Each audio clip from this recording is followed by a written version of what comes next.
Chapter 479. Ce shifted his gaze from Yun Jian to Mulanhua. There was a murderous glint in his eyes as his murderous aura flared. What did you just say? Say it again. He repeated her words.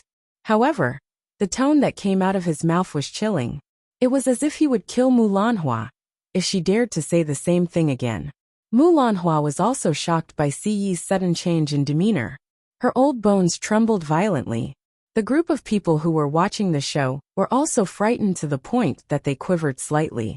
Say what you want me to say. I'll say it.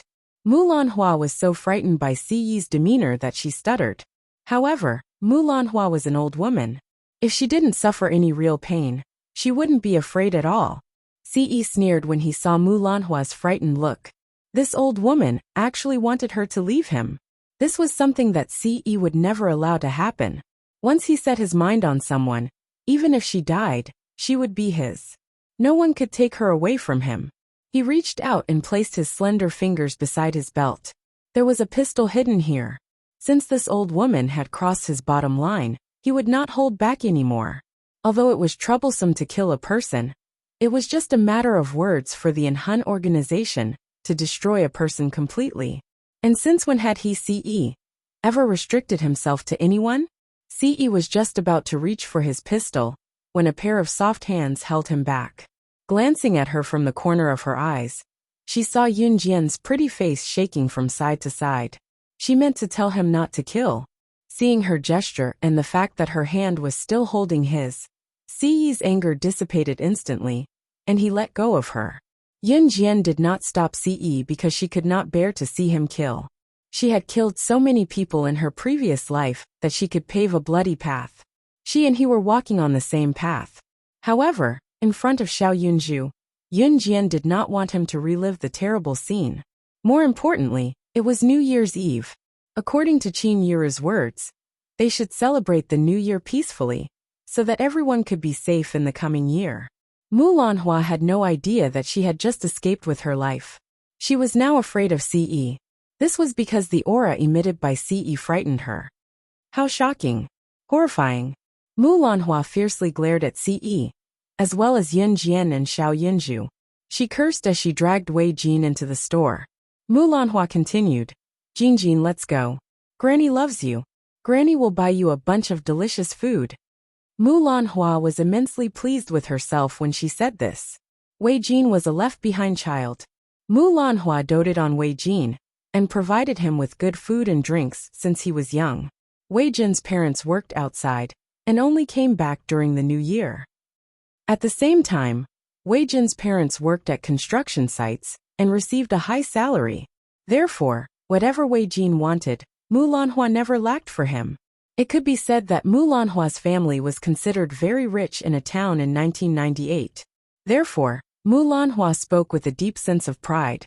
On the other hand, Ce came to Xinjiang town dressed very plainly. His clothes were from a street stall, but they were surprisingly compatible with Yun Jian. Therefore, Mulanhua thought that Ce was poor from the start, which was why she was so aggressive. Boss, give my grandson 5 packets of potato chips, 10 lollipops. Oh right, and 10 packets of haojia. Mulanhua shouted at the top of her lungs the moment she entered the store, as if she was afraid that people did not know that her family was rich. Okay. The shop owner nodded with a smile. At this time, Ce and Yun Jian had already accompanied Xiao Yunju into the store. Mulanhua looked at Yun Jian and the others with a look that said, Can you afford it? Chapter 480. 10 times. He wanted to buy everything in the store. When the group saw Ce tossing his bank card in front of the cashier counter and making such a bold declaration, they were all stupefied. The store had been open for a few years and had all kinds of things. However, it would take at least tens of thousands of yuan to buy everything in the store. Yet, Ce said that he wanted to buy everything at 10 times the price. That was hundreds of thousands. A few 100,000 yuan was enough to open a decent supermarket in this era. More importantly, how could he be so rich? From Ce's clothes, no one could tell that he was rich. However, perhaps it was because of his strong aura, that he had a natural kingly aura. Therefore, Everyone believed that he could really afford to spend so much money. Moreover, the card CE threw out was real. This. The store owner, who was also the old man, was stunned. The store owner stood behind the cashier and was at a loss when he saw CE throw out the bank card and what he said. As for Mulanhua and Wei Jin, they were standing there in a daze. Mulanhua's heart was racing. She suppressed her disbelief and looked at CE as if she had seen a ghost. Could there really be so much money in the card? How could a person who could carry a bank card with hundreds of thousands of yuan on him be a simple person? But wasn't he wearing clothes from a street stall? Mulanhua couldn't understand. If CE was so rich, why would he dress so shabbily? At this moment, CE's magnetic voice was heard again. Alright. There's 5 million USD in this card. Take the card. The password is 88. You can go to the bank to verify it before you sell the items in the store to me. CE pretended to suddenly remember something. He stretched out his hand and brushed his hair with his slender fingers. Then he spoke to the store owner leisurely. 5 million USD. Everyone almost fainted when they heard CE's words. There was 5 million USD in the card. 5 million USD was equivalent to 30 million RMB. 30 million RMB. A millionaire was usually the kind of person who was worth millions. In 1998, there were very few people who could become millionaires. But what about CE? He flung out his card and it was 30 million. What a frightening thing this was. You. Mulanhua was not stupid. She could tell that CE had slapped her hard in front of everyone. However, when CE said that he would buy the store at 10 times the original price, Mulanhua had already regretted treating him this way. Initially, she had spoken rudely to CE because he was dressed plainly and looked like a poor kid. However, CE's generosity made everyone believe that even if he was the son of one of the richest men in country Z, no one would doubt him. I'm fine. This store is mine now. I don't intend to sell the items to you, so you can leave. CE narrowed his eyes. He glanced at Mulanhua from the corner of his eyes. His handsome face revealed a trace of contempt. Don't forget to take your grandson with you. He added a reminder. To be honest, this 5 million USD card was the card that CE carried the least amount of cash on him. 5 million USD did not mean anything to him.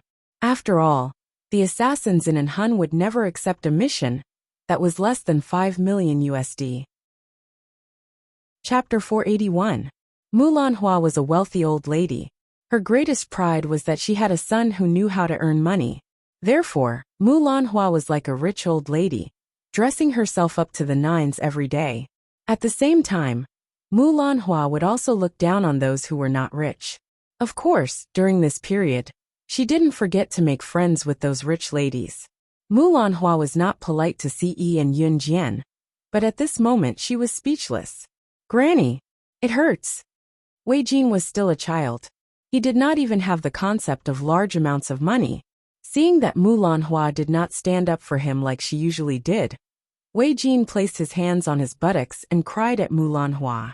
The meaning of this was very obvious. Usually, Mulanhua would pluck the stars from the sky for him when she heard his cries. But today, Mulanhua was still indifferent when she heard his cries. Wei Jin was anxious. He wanted Mulanhua to stand up for him so badly. Hence, he reached out his short hand and tugged at Mulanhua's clothes. Granny Jin is in pain. He pushed me. He just pushed me. Mulanhua had brought Wei Jin into the store to buy food. Wei Jin had stopped making a fuss. But when he saw Xiao Yunju making a funny face and smiling at him, Wei Jin got angry again. Jin, be good. Granny will bring you home. Mulanhua was speechless. She reached out and pulled Wei Jin out. No. Jin wants Granny to help Jin. I want to buy Hao Jia. I want to buy potato chips and Wangzai. Or Jin won't go back. I won't go home. Wei Jin was pulled to the door by Mulanhua and started to make a fuss. Mulanhua was furious. She had lost all her face because of her grandson. But this was her grandson. Mulanhua squatted down and looked at Wei Jin. She said softly, Jin, let's go home. Granny will cook for you when we get home. CE had already bought the store and even ordered them to leave. Now everyone outside was laughing at her. Mulanhua wanted to escape home as soon as possible. She did not want to expose herself in front of the crowd and be watched as if they were watching a show. However, Wei Jin was a child who had been spoiled since he was young.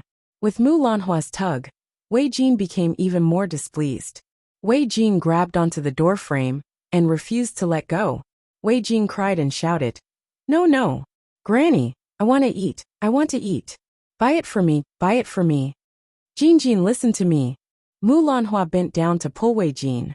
Wei Jin began to make threatening gestures and make threatening gestures. Crack! Wei Jin clawed at Mulanhua's face with her claws and fangs. Mulanhua could not help but scream in pain.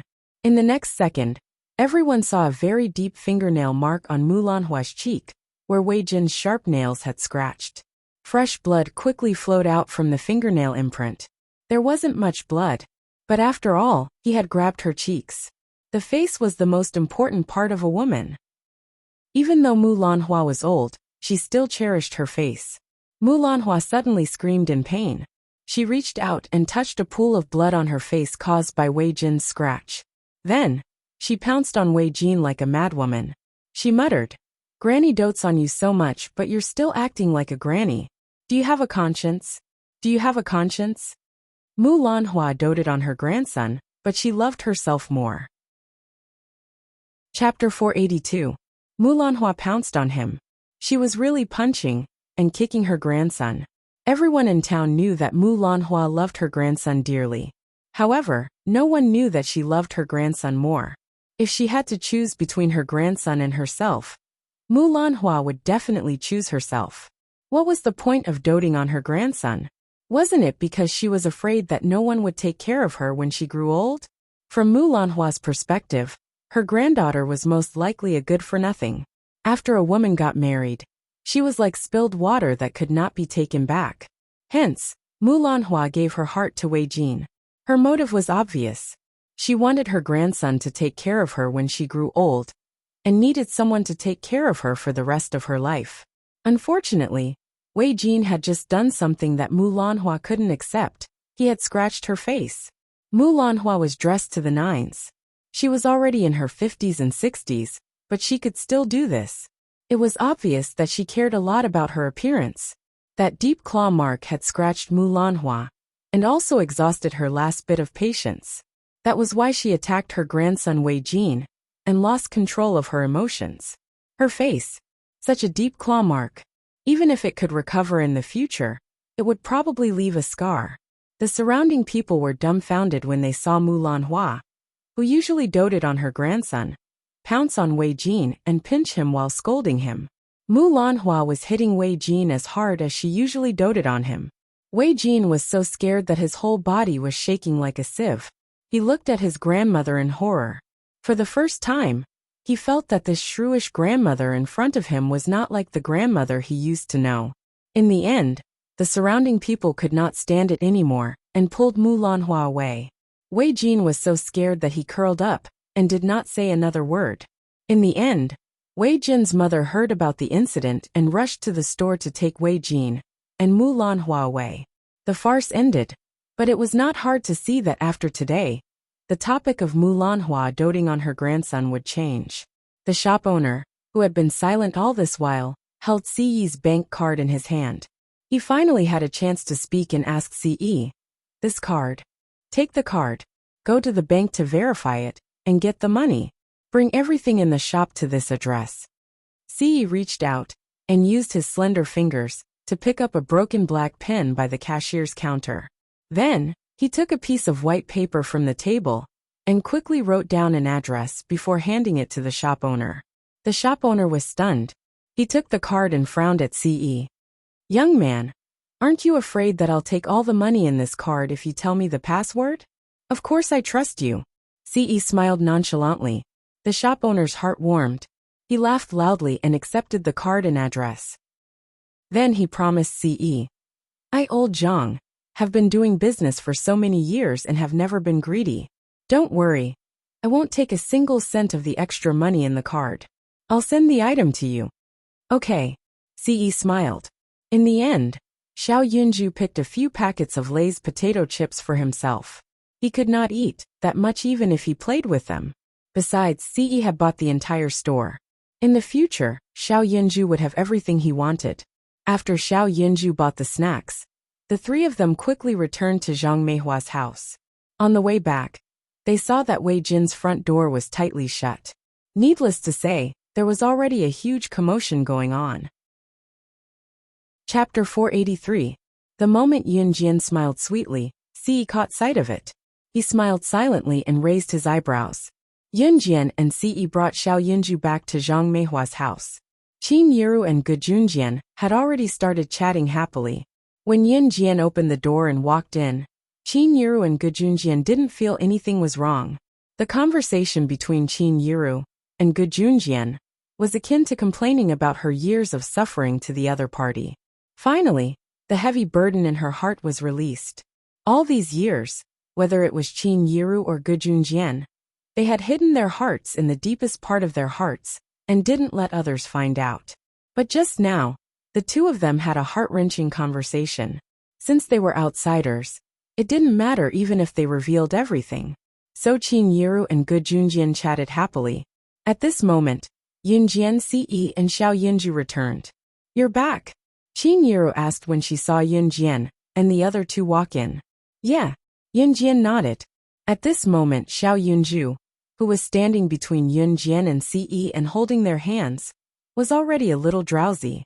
Xiao Yunju's eyes were almost closed into slits, but he still forced himself not to fall asleep. Xiao Yunju was still growing. Yun Jian let go of his hand and squatted down to look at him. She said to him, "Xiao Yunju, you should sleep. Big sister will accompany you to sleep first, okay?" At Xiao Yunju's age, most children would want to stay up until midnight and wait for the adults to give them red packets. Because it was very exciting to do this at that age. His eyelids were fighting, but Xiao Yunju still held them open and shook his head. Yun Jian couldn't help but caress Xiao Yunju's face as she said to him, "Xiao Yunju, go to sleep.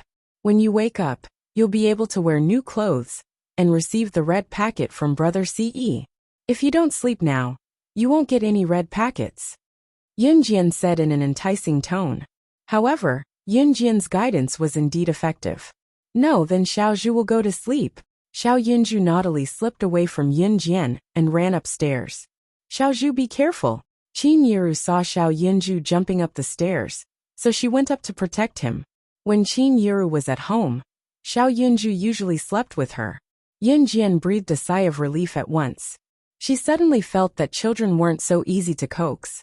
If you wanted to coax him, you had to coax him to the point of a gun. Otherwise, he wouldn't listen to you. When Ge Junjian saw that only he, Yun Jian, and Ce were left downstairs, he instantly blushed and ran upstairs. He said that he was going to find Qin Yiru to ask where she was going to sleep. In a moment, only Yun Jian and Ce were left downstairs. Yun Jian only just realized this. She rolled her eyes and pursed her lips. "I'm going back to my room too." With that, Yun Jian walked up the stairs. Ce followed closely behind. The room that was prepared for Yun Jian was on the third floor. It was only a wall away from Ce's room. Although there were many rooms in Zhang Meihua's house, it wasn't a villa. Every room here was connected by a wall. Yun Jian didn't plan to stay up late. At her age, it didn't make a difference whether she stayed up late or not. Standing in her room, Yun Jian looked at Ce, who was standing outside the door. She gestured to close the door and said to him, "Good night." With that, Yun Jian moved the door to close it. However, before she could push it, the door was suddenly blocked. In the next second, a tall figure flashed in and closed the door behind him. Chapter 484. By the time Ce said that, he had already squeezed his way in and closed the door. Yun Jian's face froze for a second, before it was quickly covered by a flush of redness. "Get out!" Yun Jian shoved Ce, anger flashing in her beautiful eyes. Ce was like a statue, unable to budge no matter how hard Yun Jian pushed him. It was as if he was set on staying here. He was currently looking at Yun Jian with a pair of eyes that were as sharp as swords, but when his gaze landed on Yun Jian, his gaze softened. "Shoo!" Ce pressed his slender index finger to Yun Jian's lips, his handsome face becoming clearer. At this moment, The sound of footsteps suddenly came from outside the door, followed by a dong dong dong sound of knocking on the door. It was followed by Qin Yuru's call. Xiao Jian, do you know where Yi went? He's not in his room. He was in her room. Yun Jian closed her eyes and pressed her lips together, not daring to say it out loud. What a joke. If she said that Ce was in her room, what would her mother Qin Yuru think? Mom, he might have gone out, Yun Jian said from behind the door. The kid should have gone back. I saw that his car in the yard was driven away. Gu Yunjian's deep male voice came from outside the door. Yun Jian was speechless. She wanted to say that Ce was in her room, so how could his car be driven away? However, if she told Qin Yuru who was outside the room, that child, he didn't even tell me he was leaving. Qin Yuru muttered to herself before shouting at Yun Jian who was inside the room. Xiao Jian, go to sleep first. I was planning to let AE and Officer Gu sleep together tonight, but since he's gone, forget it. Qin Yuru went away as she spoke. Yun Jian, however, was stunned. Ce and Gu Junjian were supposed to stay together for the night, but now that things had come to this, looks like I'll have to sleep here tonight. Ce shrugged, leaning against the wall with his slender body leaning against it. There was a hint of fake helplessness in his tone. Unless you want your mom to know that I'm here. Ce smirked and stared straight at Yun Jian. Yun Jian understood right away. She gritted her teeth and glared at Ce. When did you drive the car away? Adam's here too. Ce leaned against the wall and moved away from it, his long legs striding toward Yun Jian with an arrogant gait. Adam was here too, but he was only here to drive the Lamborghini away for him. Yun Jian felt like she had been tricked. She gritted her teeth and bit her lip at Ce. Do whatever you want. She did not care anymore. With that, Yun Jian ran to the bed, pulled the blanket and rolled over to close her eyes. However, Yun Jian's action looked like she was acting coquettishly in Ce's eyes. He smirked. With her eyes closed, Yun Jian could feel Ce's gaze sizing her up. The night was quiet. Suddenly, Ce's presence vanished completely. Yun Jian opened her eyes and realized that Ce who was standing in front of her was gone. The windows of the house were opened, and a cold wind blew in. He's gone? Yun Jian lowered her gaze, actually feeling a little reluctant to part with him. Before Yun Jian could think further, the blanket covering her body was lifted from her back. A tall figure squeezed in. In spite of it, Yun Jian froze the moment she felt the tall figure. Chapter 485. Yun Jian suddenly reacted. At the same time, she flipped over and bent her legs slightly, wanting to kick him off the bed. However, just as she stretched her leg out from under the blanket, Ce easily pinned it down with his leg. Yun Jian opened her mouth. She moved her lips slightly. Sleep. Ce laid on his side and looked at her. He smirked, his handsome face filled with evil. After speaking, he pinned her leg down with one hand and turned on the bedside lamp with the other. The lamp was switched off, and the surroundings were pitch black. Before the lamp was switched off, Yun Jian was still in that embarrassing position. However, at this moment she stopped moving. Fortunately, the surroundings were pitch black. Apart from the faint scent of Ce, who was extremely close to her, she couldn't feel anything else. The words that came out of his mouth seemed to have magical powers. Yun Jian immediately quieted down. Subconsciously moved, Yun Jian nodded obediently in the dark. However, just as Yun Jian nodded obediently, a strong force pulled her over. She felt Ce, who was beside her, suddenly pull her to him with a different hand. In the next second, Ce's scent thickened. He pulled her into his embrace. However, other than that, he didn't do anything else. After a while, Yun Jian, who was buried in Ce's chest, heard his muffled voice again. Sleep. Okay. Yun Jian was enticed and didn't resist. She suddenly felt that lying in Ce's chest was very warm. After that, Ce didn't move for a long time. He was waiting for her to fall asleep. However, Yun Jian was in a deep sleep. In both her previous and current lives, Yun Jian was always vigilant. In the past, when she slept, Yun Jian never dared to sleep deeply.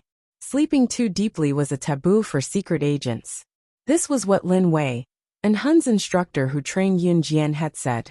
As a special agent, No one could guarantee that the people around them wouldn't stab them to death. There was also no guarantee that there would not be an assassination attempt in the middle of the night. Therefore, even the slightest movement could wake Yunjian up. This had even become her habit. It had never changed. However, that night was the deepest sleep Yunjian had ever had in both her previous and current lives. It seemed that other than when she was kidnapped by the organization in her previous life, it had been a long time since she had slept so recklessly.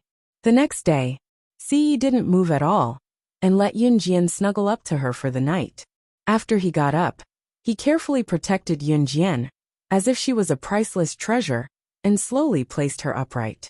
After confirming that he didn't wake her up, he opened the door and walked out of the room. After she left, she gently closed the door behind her. You didn't leave.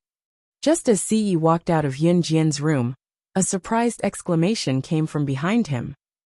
Ce turned around and saw Yunyi's shocked face. Ce nodded.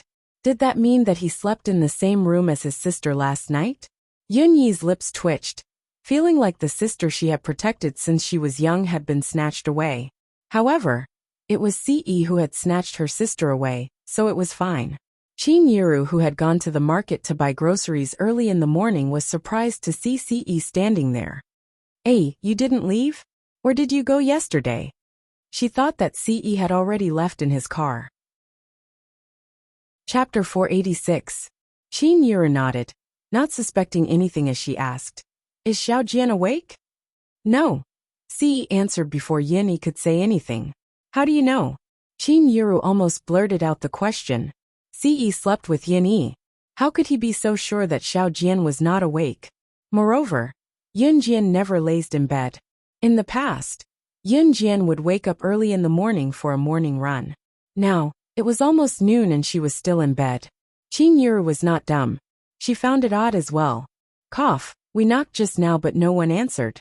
Xiaojian should still be sleeping. Yunyi quickly tried to smooth things over. Qin Yuru stopped asking once she heard Yunyi's words. Qin Yuru would not think too much about it. She nodded and went to the kitchen with a bag of groceries she bought from the market. Before she left, she told Yunyi and Ce, Xiaojian, go see Xiaojian if she's awake. If Xiaojian wakes up, let her go to Fian's house. Fian came looking for Xiaojian early in the morning, but Xiaojian wasn't awake yet, Qin Yuru said and left. The first day of the Lunar New Year was a day for relatives and friends to visit. It was just that Zhang Meihua was an elder while Qin Yuru was already divorced and staying at her parents' home. Therefore, many relatives would visit Zhang Meihua's home on the first day of the Lunar New Year. Usually, the elderly would be the ones to sit and wait. As for Qin Laiqian and his family, they had already woken up early to visit their relatives and friends. Since Qin Yuru was divorced, she had cut ties with her ex-husband, Yin Gang's relatives as well. It was not good to be a freeloader at Zhang Meihua's house, so Qin Yuru woke up early to help Zhang Meihua. As Qin Yuru busied herself, even Gu Junjian, who had woken up early in the morning to train, helped her with a lot of work. 11 o'clock in the afternoon. Yunjian's sleeping eyes finally opened. When she woke up, she felt dizzy for a while, but then she returned to normal. This time, she really slept like a log. She opened the door and went downstairs. Lunch was already prepared. Haha, Yunjian, if you don't want to join the army, why are you lazing around in bed on the first day of the new year? Hee, come quickly. Your mom has already prepared lunch. We can start eating after you. Gu Junjian said energetically. Yunjian narrowed her eyes.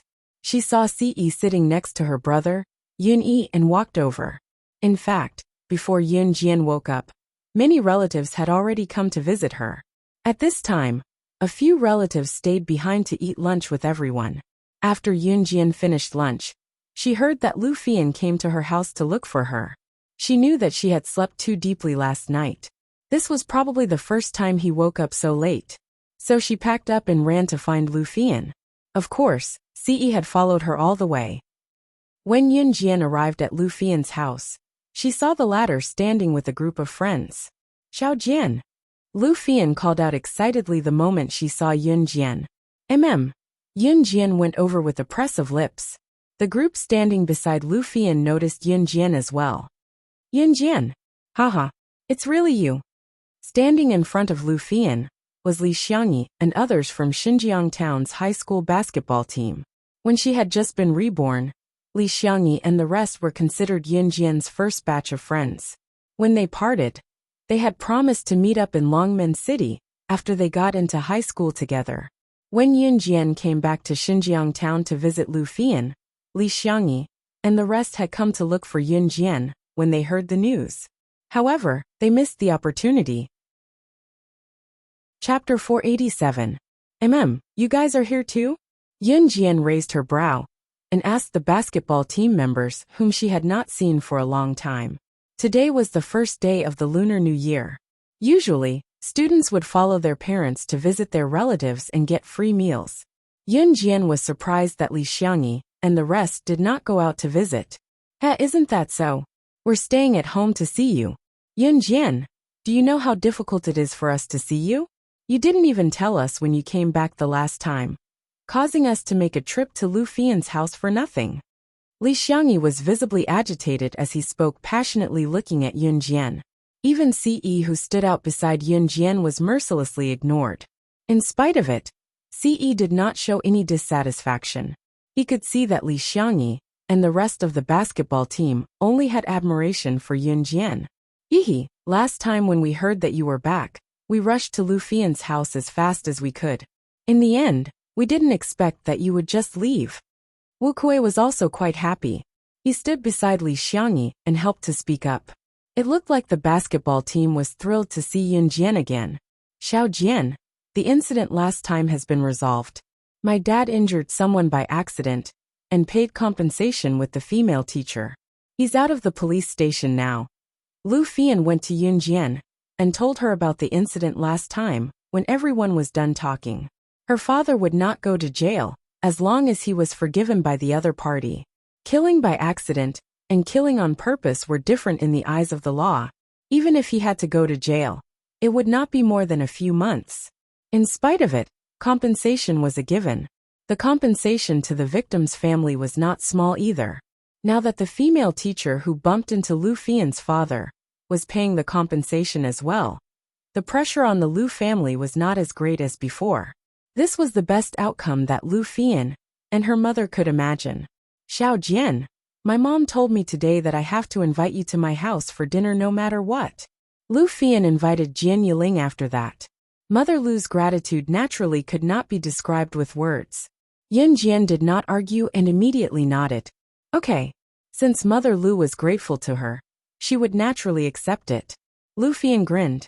Xiao Jian, thank you so much for last time. Who are we now? There's no need to thank me. Li Xiangyi smiled kindly, instantly alleviating the awkwardness.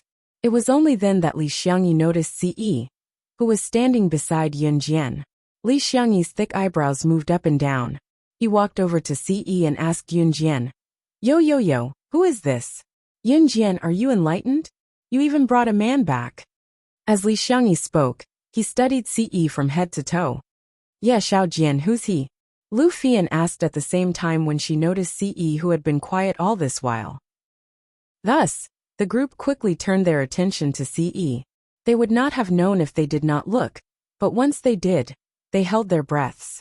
Ce was handsome, and it would not be an exaggeration to say that his looks could make the world lose its color.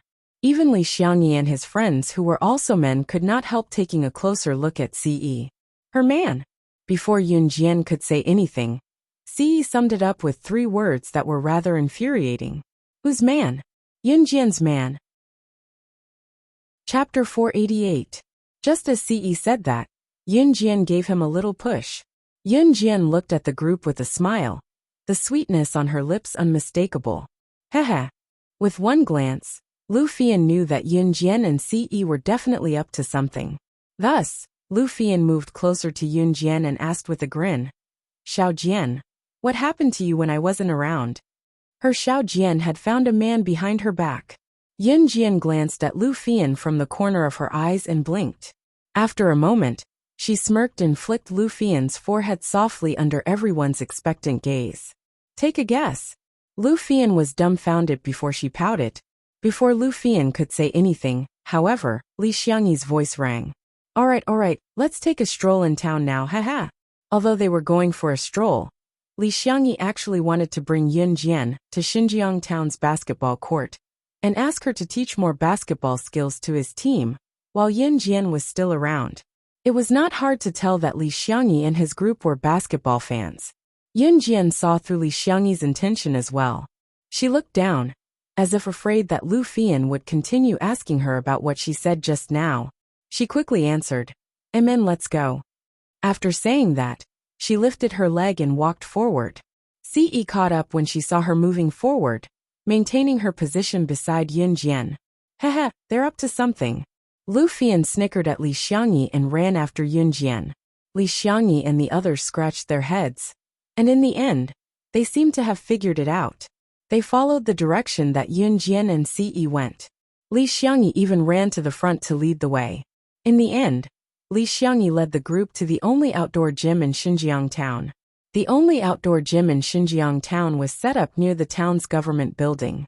In addition, there was a special basketball court here, which was built for people who loved playing basketball and exercising. The investment fund here was provided by the government as well. Come, Yun Jian, I haven't seen you play basketball in a long time. Demonstrate for us. Li Xiangyi fished out a basketball from his bulging bag and passed it to Yun Jian. There were already many people running and shooting hoops on the basketball court. Girls' screams could be heard from time to time. There were no basketball hoops left for Li Xiangyi and the others to play basketball. There were only 4 hoops on the court, but from where they were from the side, the 4 hoops seemed to be occupied by members of a team. That was because there wasn't a basketball match going on over there. Instead, it was a group of gangsters with tattoos all over their bodies randomly shooting basketballs. Seeing this, Captain Wenrui greeted Yun Jian and the others and went over. He wanted to negotiate with that group of people to see if they could let him take out a basketball rack. On the other hand, Yun Jian and the others waited where they were. Xiao Jian? An incredulous male voice came from behind her. Yun Jian turned around beside Ce, and her gaze sharpened when she saw who it was. The person standing in front of her was holding a basketball with one hand and had his jacket slung over his shoulder to show off in front of the girls.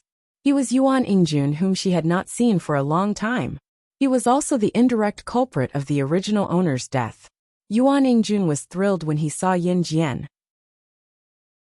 Chapter 489. Before Yun Jian left Xinjiang town, Yuan Ingjun and Lin Mingyu were the perfect couple in Xinjiang Town High School. They were the envy of many boys and girls in the school. Yuan Ingjun got together with Lin Mingyu only because her father was the principal of Xinjiang Town High School. Actually, the person Yuan Ingjun really liked was Yun Jian. His original plan was to date Lin Mingyu, while he secretly maintained a relationship with Yun Jian. Yuan Ingjun also had a good plan. He wanted to use Lin Mingyu to make his life smooth, and when he graduated and had a stable career, he would dump Lin Mingyu. By then, he could officially be together with Yun Jian. However, Yuan Ingjun did not consider whether the original Yun Jian liked him or not. In Yuan Ingjun's mind, all girls would like his type. However, before Yuan Ingjun could do that, Yun Jian changed. She was no longer the same person as before. Even so, Yuan Ingjun only thought that Yun Jian was playing hard to get with him. He was Xinjiang Town High School's most handsome boy. He was the most outstanding boy in the school. How could Yun Jian not like him? Until Yun Jian ignored him again and again, which made Yuan Ingjun afraid. He even narcissistically thought that after he broke up with Lin Mingyu, Yun Jian would forgive him. In the end, Yuan Ingjun failed to beg for forgiveness and had an idea. He originally planned to take Yun Jian for himself. If a girl's most important chastity was taken away by him, wouldn't Yun Jian be in the palm of his hand? However, before Yuan Ingjun could carry out his plan, Yun Jian transferred schools completely. After that, Yuan Ingjun did ask people to look for her, but Yun Jian seemed to have disappeared. Since Yuan Ingjun could not leave Xinjiang town, he could only give up. He continued to be Xinjiang Town High School's most handsome boy and enjoyed the adoration of girls. However, when he thought of Yin Jian's stunning and exquisite appearance, which he had never gotten his hands on. Yuan Ingjun felt that the girls around him instantly lost their interest. Today, Yuan Ingjun and his friends had agreed to come to the basketball court to play basketball and show off in front of the girls. However, as soon as he arrived, he saw the person he had been thinking about day and night. Thus, Yuan Ingjun abandoned his friends and rushed towards Yin Jian. Yin Jian looked up at the voice and frowned subtly when she saw Yuan Ingjun looking at her with excitement. "Who are you?" Yin Jian looked up at Yuan Ingjun and asked casually. It wasn't that she had forgotten about Yuan Ingjun, but that she didn't want to have anything to do with him. "Xiao Jian? You don't recognize me?" Yuan Ingjun acted as if he was hurt. He stared at Yin Jian with wide eyes, sizing up Yin Jian without hesitation. "Who's Xiao Jian? I'm sorry, please call me Yin Jian." Yin Jian glared at Yuan Ingjun. The resolute attitude she displayed when she spoke could be understood, even if the people around them were dumb. "Haha, Ingjun, looks like there are girls who don't like you too," a short boy standing beside Yuan Ingjun teased. Yuan Ingjun was someone who cared about his reputation. His temper flared when he heard what the boy said. Reaching out, Yuan Ingjun was going to grab Yin Jian's hand. "Xiao Jian, stop fooling around. Where have you been these days? I've been thinking about." Before his hand could touch the corner of Yin Jian's shirt, a pair of large palms strangled his wrist, grabbing his hand that was about to land on Yin Jian's hand. Chapter 490. The people around them froze when they heard Si Yi's domineering declaration. It was not because of anything else, but Si Yi's overwhelming aura. Some people were born with the aura of a king. There was no doubt that Si Yi was such a person. He was born as the young master of an armaments family. Later on, his forces were even more powerful to a frightening extent. Si Yi was already 20 years old when the Lunar New Year had just passed. He was still young at 20 years old, but his status was incomparable to others. In spite of it, the shock of the bystanders paled in comparison to Yuan Ingjun's fear. Yes, it was fear. Si Yi's strong grip on Yuan Ingjun's wrist was so strong that it made Yuan Ingjun frown. Waves of pain came from his wrist, causing Yuan Ingjun to make a panicked expression. Yuan Ingjun swung his hand twice, shaking off Si Yi's hand that was strangling his wrist. He sucked in a breath of pain and glared at Si Yi, growling, "Who am I? Ha! I'd like to ask you who you are." In fact, Si Yi did not want to continue gripping Yuan Ingjun's wrist. It was because it was dirty. However, Yuan Ingjun thought that he had broken free from Si Yi. He had not looked carefully just now. He only saw Yin Jian, and did not see Si Yi, who was standing beside Yin Jian in his excitement. Since when was there a man standing beside his Xiao Jian? Yuan Ingjun's gaze turned hostile at once. His gaze on Si Yi was provocative, so Yuan Ingjun lifted his head lightly. He had his brothers here to help him. Moreover, his brothers were all experts in fighting. Si Yi's deep gaze merely glared at Yuan Ingjun, ignoring the provocation in his gaze. He suddenly grabbed Yin Jian's wrist and turned to leave. "Huh, aren't we playing basketball anymore?" Li Xiangyi asked dumbly from the side. "Are you dumb? Who's going to play your stupid basketball in this situation?" Lu Fian gestured at Li Xiangyi from beside him before she turned and ran toward Yin Jian and Si Yi. Before Yuan Ingjun and his brothers came over to stop Yin Jian from leaving, however, a furious roar came from the basketball court. "Kid, I'm playing basketball here. Do you think I'll give you a basketball rack just because you asked? How embarrassing would that be?" Yin Jian had been dragged 2 steps by Si Yi. When she heard the roar, she tugged at Si Yi, signaling him to stop. Yin Jian turned to look at the basketball court without looking at Yuan Ingjun and his men, who looked sullen. On the basketball court, when Rui, who had just run over to negotiate with those fierce-looking gangsters with tattoos all over their bodies who had snatched away all the basketball hoops on the basketball court, was being roared at by a fierce-looking gangster with his finger pointed at the bridge of his nose. When Rui was the captain of Li Xiangyi's basketball team. When he saw that the 4 basketball games on the court were all occupied by this group of hooligans, he wanted to negotiate and see if he could give up a spot for them. Who knew that the gangster would immediately yell at him when he heard him? His voice was so loud that even the people standing at the edge of the basketball court could hear him. When the gangster yelled, the gangsters beside him all came over and glared at Wenrui fiercely. Yuan Ingjun took one look and knew that Wenrui was with Yun Jian. He was shocked, but in order to get a good impression from Yun Jian, he walked toward Yun Jian. He stood 1 meter in front of Yun Jian and glared at Ce fiercely. Then he turned to Yun Jian and said, Chapter 491. The hooligan who pointed at Wenrui's nose and yelled was in his early 20s. Everyone called him Brother Ho, and the hooligans around him were cautious around him. The reason was simple. Brother Ho's father was an elder of Falcon Hall. That was an elder of Falcon Hall. Falcon Hall was now the second largest gang in Ja province. Not long ago, Falcon Hall had destroyed the second largest gang in Ja province, Flying Passage, and replaced it. Such a powerful gang was rare even in the country. That was why Falcon Hall's reputation had spread far and wide. Even a person like Yuan Ingjun would be scared out of his wits and retreat 3 feet back. Moreover, Brother Ho was the son of an elder of Falcon Hall. His status was extraordinary. Yuan Ingjun came to tell Yun Jian this because he wanted Yun Jian to have a better impression of him. He had already taken such a risk to tell her about this. Moreover, if Yuan Ingjun had not come to tell Yun Jian to get Wenrui back quickly and not go against Brother Ho, the consequences would have been unimaginable. Instantly, Yuan Ingjun felt that Ce, who was 7 to 8 centimeters taller than him and was several times more handsome than Yun Jian, looked like a gigolo. How could he be compared to him? Yuan Ingjun had risked Brother Ho to hear such important news and told Yun Jian about it. Brother Ho was a vengeful person. If Brother Ho heard Yuan Ingjun talking behind his back, Yuan Ingjun would not have an easy time. Falcon Hall was a gang that Yuan Ingjun and the others could only look at, but would never dare to come into contact with in their lifetime. Therefore, for Yuan Ingjun and the others, if they encountered a character like Ho Gu, they would never dare to go against him. Falcon Hall. Yun Jian turned to look at Yuan Ingjun when she heard the name, but her hand was still held by Ce. Yuan Ingjun saw that Yun Jian had turned to look at him. He nodded like a chick pecking at rice and continued, "It's that Falcon Hall. The one who annihilated Flying Passage, the second largest gang in Ja province not long ago. He's very powerful. We can't afford to offend him." As Yuan Ingjun spoke, he looked at Ce provocatively. What Yuan Ingjun wanted to express was very simple.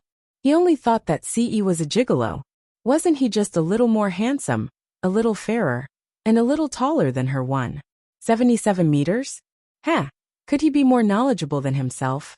These matters of the black market were not something that ordinary people could easily find out from any channel. Even Yuan Ingjun had to make friends with all sorts of people and use all sorts of channels to find out this information. Oh, Yun Jian curled her lips. Her beautiful eyes moved, and she lowered her face. Yun Jian's appearance stunned Yuan Ingjun. The girl lowered her head, her hair tied in a high ponytail at the back of her head. Her slightly pursed lips and alluring beauty made everyone present feel suffocated. However, before everyone could take a good look at the girl's figure, a slender hand reached out and pulled the girl's petite body into an embrace.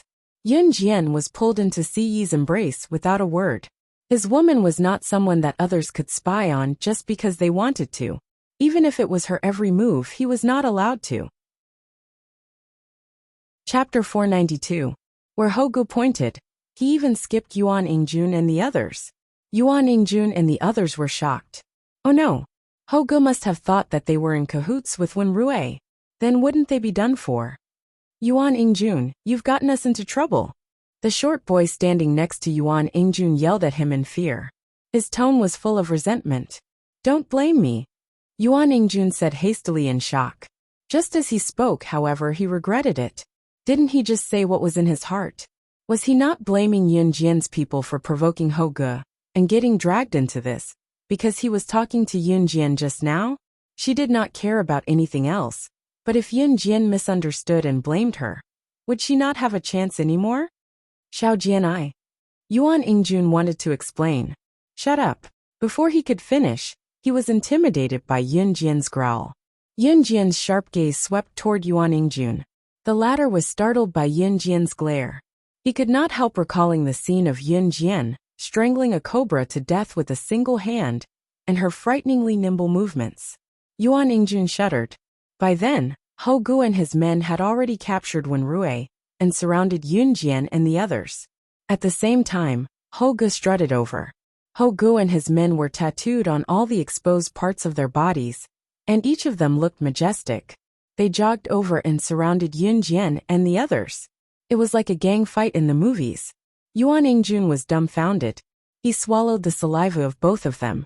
If someone were to look carefully, they would probably be able to see that Yuan Ingjun's pair of relatively long and thin legs were shivering in a subtle posture. His legs were like springs trembling here and there. Hee, I heard that you guys want to snatch the basketball hoop from me? Hou Gu, who was wearing a black tattered shirt and trousers, was a person who dressed differently in this era. At this time, Hou Gu was swaggering towards Yun Jian and the others. Wenrui was already under control.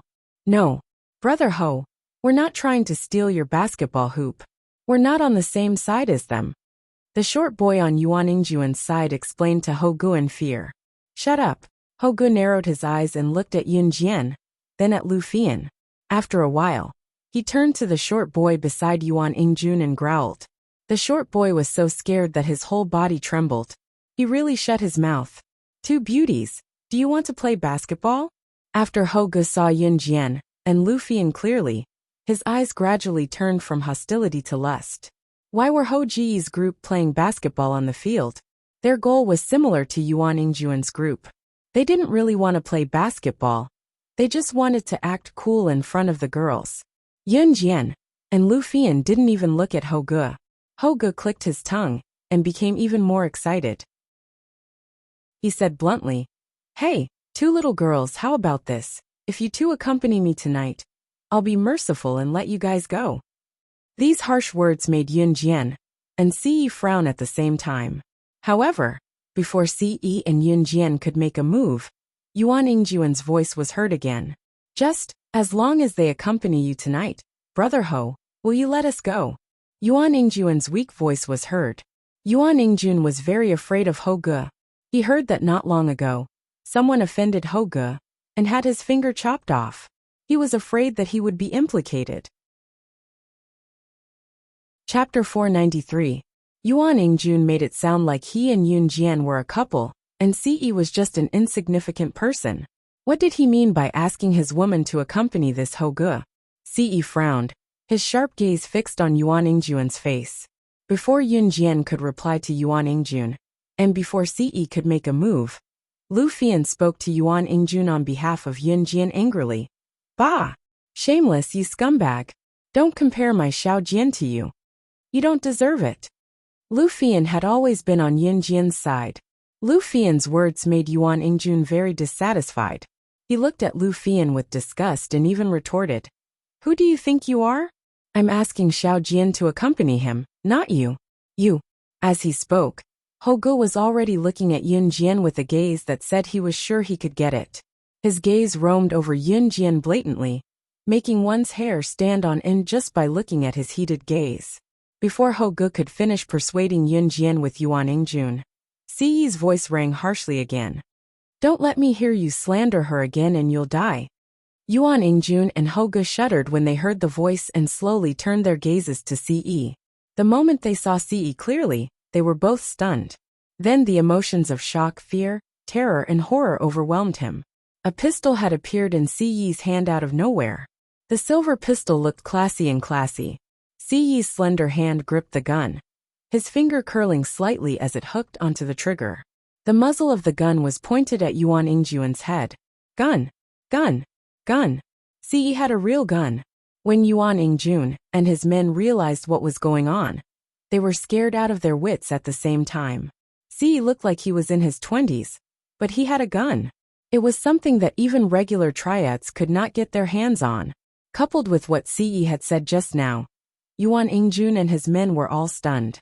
Yuan Ingjun and his men were certain that if they dared utter another word of contempt toward Yun Jian, the gun in Ce's hand would shoot Yuan Ingjun's head without hesitation. Yuan Ingjuan's jaw dropped, but he could not utter a single word.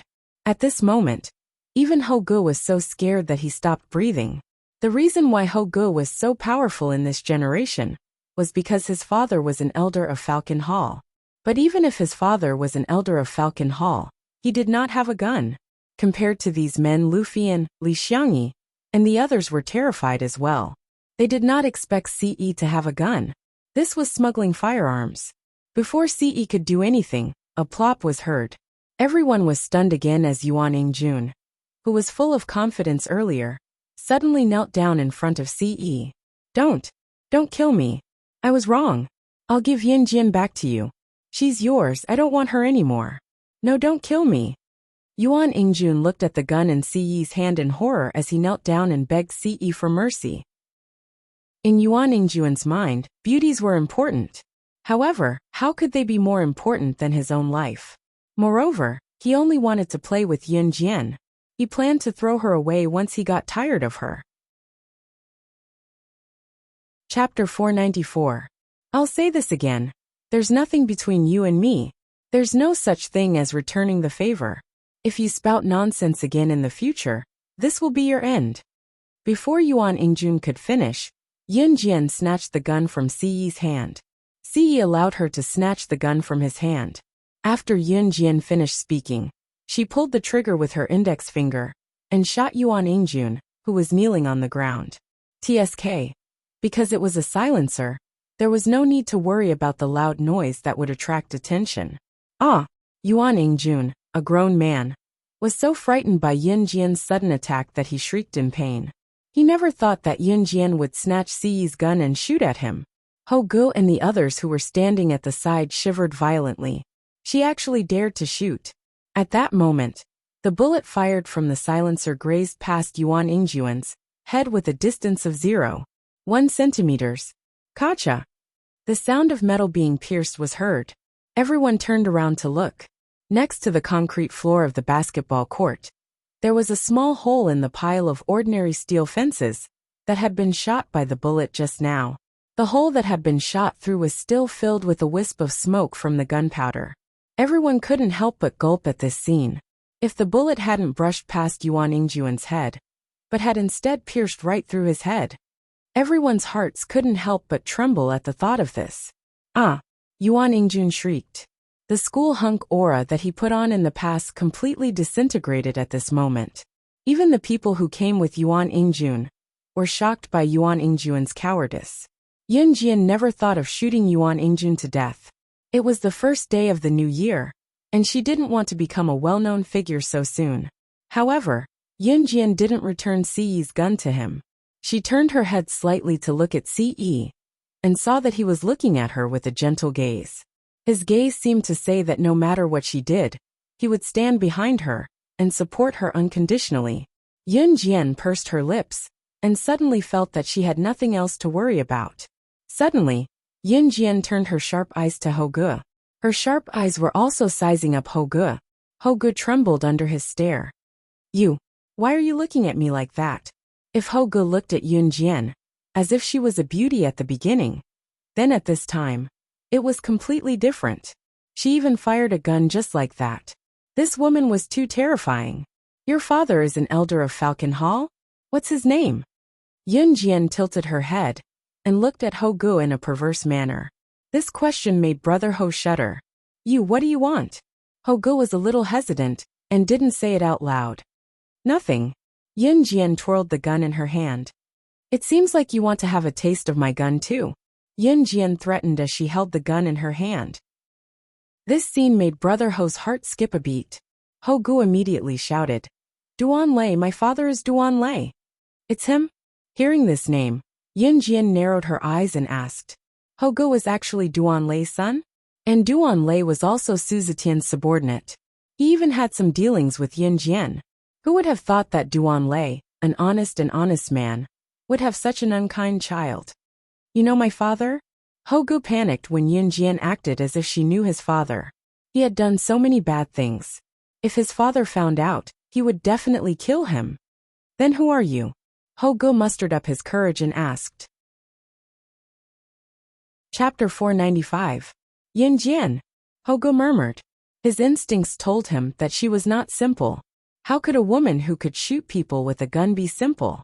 Hogo was in Xinjiang town today, because his hometown was in the countryside of Xinjiang town. It was Chinese New Year now, so his father had brought him back to his hometown. Since this woman named Yun Jian dared to ask his father who she was, she must have some tricks up her sleeves. Hogo had already retracted his gaze towards Yun Jian, who dared to shoot at him. Let's go. Hogo waved his hand, gesturing for his brothers to follow him. Ho Ji's brothers listened to Ho Ji's order, and immediately turned to leave. Did I say that you can leave? Hogo and the others had just turned when Siyi's magnetic voice came from behind them. Yun Jian had kept quiet after finding out that Hogo was Duan Lei's son. Based on Ho Ji's personality, he would definitely not be able to resist asking Duan Lei who she was. Hogo would probably still be in trouble when Duan Lei found out what had happened. However, before Yun Jian could speak, Siyi spoke. You dare to slander my woman, and you still want to leave? Siyi's hoarse but slightly threatening male voice made Hogo and the others, who had already turned to leave, tremble again. Siyi's existence was even more mysterious compared to Yun Jian, who had shot at him directly. After all, that gun had been taken from Siyi's hands. It was true that Siyi had aimed the gun at Yuan Ingjun initially. However, the fact that he could take out a gun proved one point. Even Ho Ji's father, Duan Lei, who was in Falcon Hall's underworld and was now an elder, did not have the right to carry a gun at all times. However, Siyi had a gun. This proved one point. He was definitely more powerful than his father. Hogo had made it to this point, so he still had this bit of insight. He trembled as he looked at Siyi. In the end, he swallowed hard and changed his previous arrogance. He lowered his head to look at Siyi and asked, Do you have any other orders? The son of an elder in Falcon Hall actually lowered his head to Yun Jian and Siyi. Aura. This was the power of a person's aura. Yuan Ingjun had already recovered from his shock. However, he was still unable to calm down. Let him go. Yun Jian reached out to touch Siyi's hand as she spoke to Siyi. Yun Jian's words to Siyi were the most effective. No one could stop Siyi from doing what he wanted to do. If Adam and Emo were here, they would have been shocked. Because Siyi's father's Yun Jian, and Yun Jian's as a group. When had the leader of the Enhun organization ever been so overcautious when killing people? When did they not kill directly? Okay. Siyi looked at Yun Jian with his gentle eyes and nodded. Whatever you say. Yun Jian curled her lips and gave Siyi a mesmerizing smile. Her red lips moved up and down like a delicious dessert, seductive. When Hogo and the others heard that Yun Jian was willing to let them go, they all ran away in an instant. Yuan Ingjun, on the other hand, was paralyzed on the ground, trembling all over. He couldn't accept this. But Siyi suddenly reached out with his slender fingers and cupped Yun Jian's small face. Following the allure of her red lips, he leaned in and kissed her. When Yun Jian came back to her senses, she felt Siyi's face magnify. In the end, he pecked Yun Jian's red lips in front of Yuan Ingjun. Chapter 496. Yuan Ingjun watched as Siyi kissed the soft lips that he had thought about countless times, but never had the chance to do so in front of him. He was instantly devastated. However, no matter how devastated Yuan Ingjun was, he did not dare to move at all. Siyi was too mysterious and Yun Jian was too scary. Yun Jian's bullet had brushed past his head. At that time, Yuan Ingjun felt that he was only one step away from death. Just one step and he would be dead. Dead. Yuan Ingjun was also a normal person. Of course, he was afraid of death. Moreover, he was still young and in his prime. How could he die like this? Therefore, Yuan Ingjun was trembling on the ground and did not dare to move at all. He was afraid that if he moved, Yun Jian would raise her gun and shoot at him again. Therefore, he watched as Siyi held Yun Jian's delicate face and tossed and turned in bed. He was furious but did not dare to say anything. However, Yuan Ingjun's cowardice was seen by his group of friends. Yuan Ingjun was actually a famous person in Xinjiang Town High School. After all, he was the school hunk of Xinjiang Town High School. Among Yuan Ingjun's group of friends, there were a few who were not very kind. They usually had opinions about Yuan Ingjun. After all, No one wanted to see someone better than them. For example, the short boy from before. Yuan Ingjun was considered an outstanding person in Xinjiang Town High School. Of course, Yuan Ingjun could not be compared to Ce. Even so, Yuan Ingjun was still considered handsome and was highly sought after by the girls. Therefore, the short boy actually hated Yuan Ingjun from the bottom of his heart. He was jealous, but he did not say it out loud. It wasn't hard to imagine how Yuan Ingjun's friends, who had long disliked him, would slander him when he returned to school in the future if they saw his cowardly appearance. Of course, for now, Yuan Ingjun had already lost all his face. On the other end, Ho Ge brought a group of people back home as if they were escaping. Ho Ji's real name was Duan Ho, Duan Lei's eldest son. Other than that, Duan Lei also had a younger daughter. Duan Lei's family used to live in the city center of Longmen City, but the two elders were unwilling to leave Xinjiang Town to live with him in Longmen City. Therefore, during the new year, Duan Lei brought his wife and children back to Xinjiang Town. Seeing his son, Duan Ho, running back with a group of people, Duan Lei, who was sitting in his own courtyard, stood up. Hee, big brother is flying. Brother is flying back. Duan Ho's 3-year-old little sister had braids on her head. She waved her hands and smiled happily when she saw Duan Ho and company running over. Children were innocent and naive. Duan Lei, who was sitting on a short wooden stool outside the courtyard, had already stood up. Seeing that his son, Duan Ho, had returned, his face darkened as he scolded loudly. Ho, where have you been fooling around? Although Duan Lei was usually simple and honest, he was not inferior when it came to teaching children a lesson.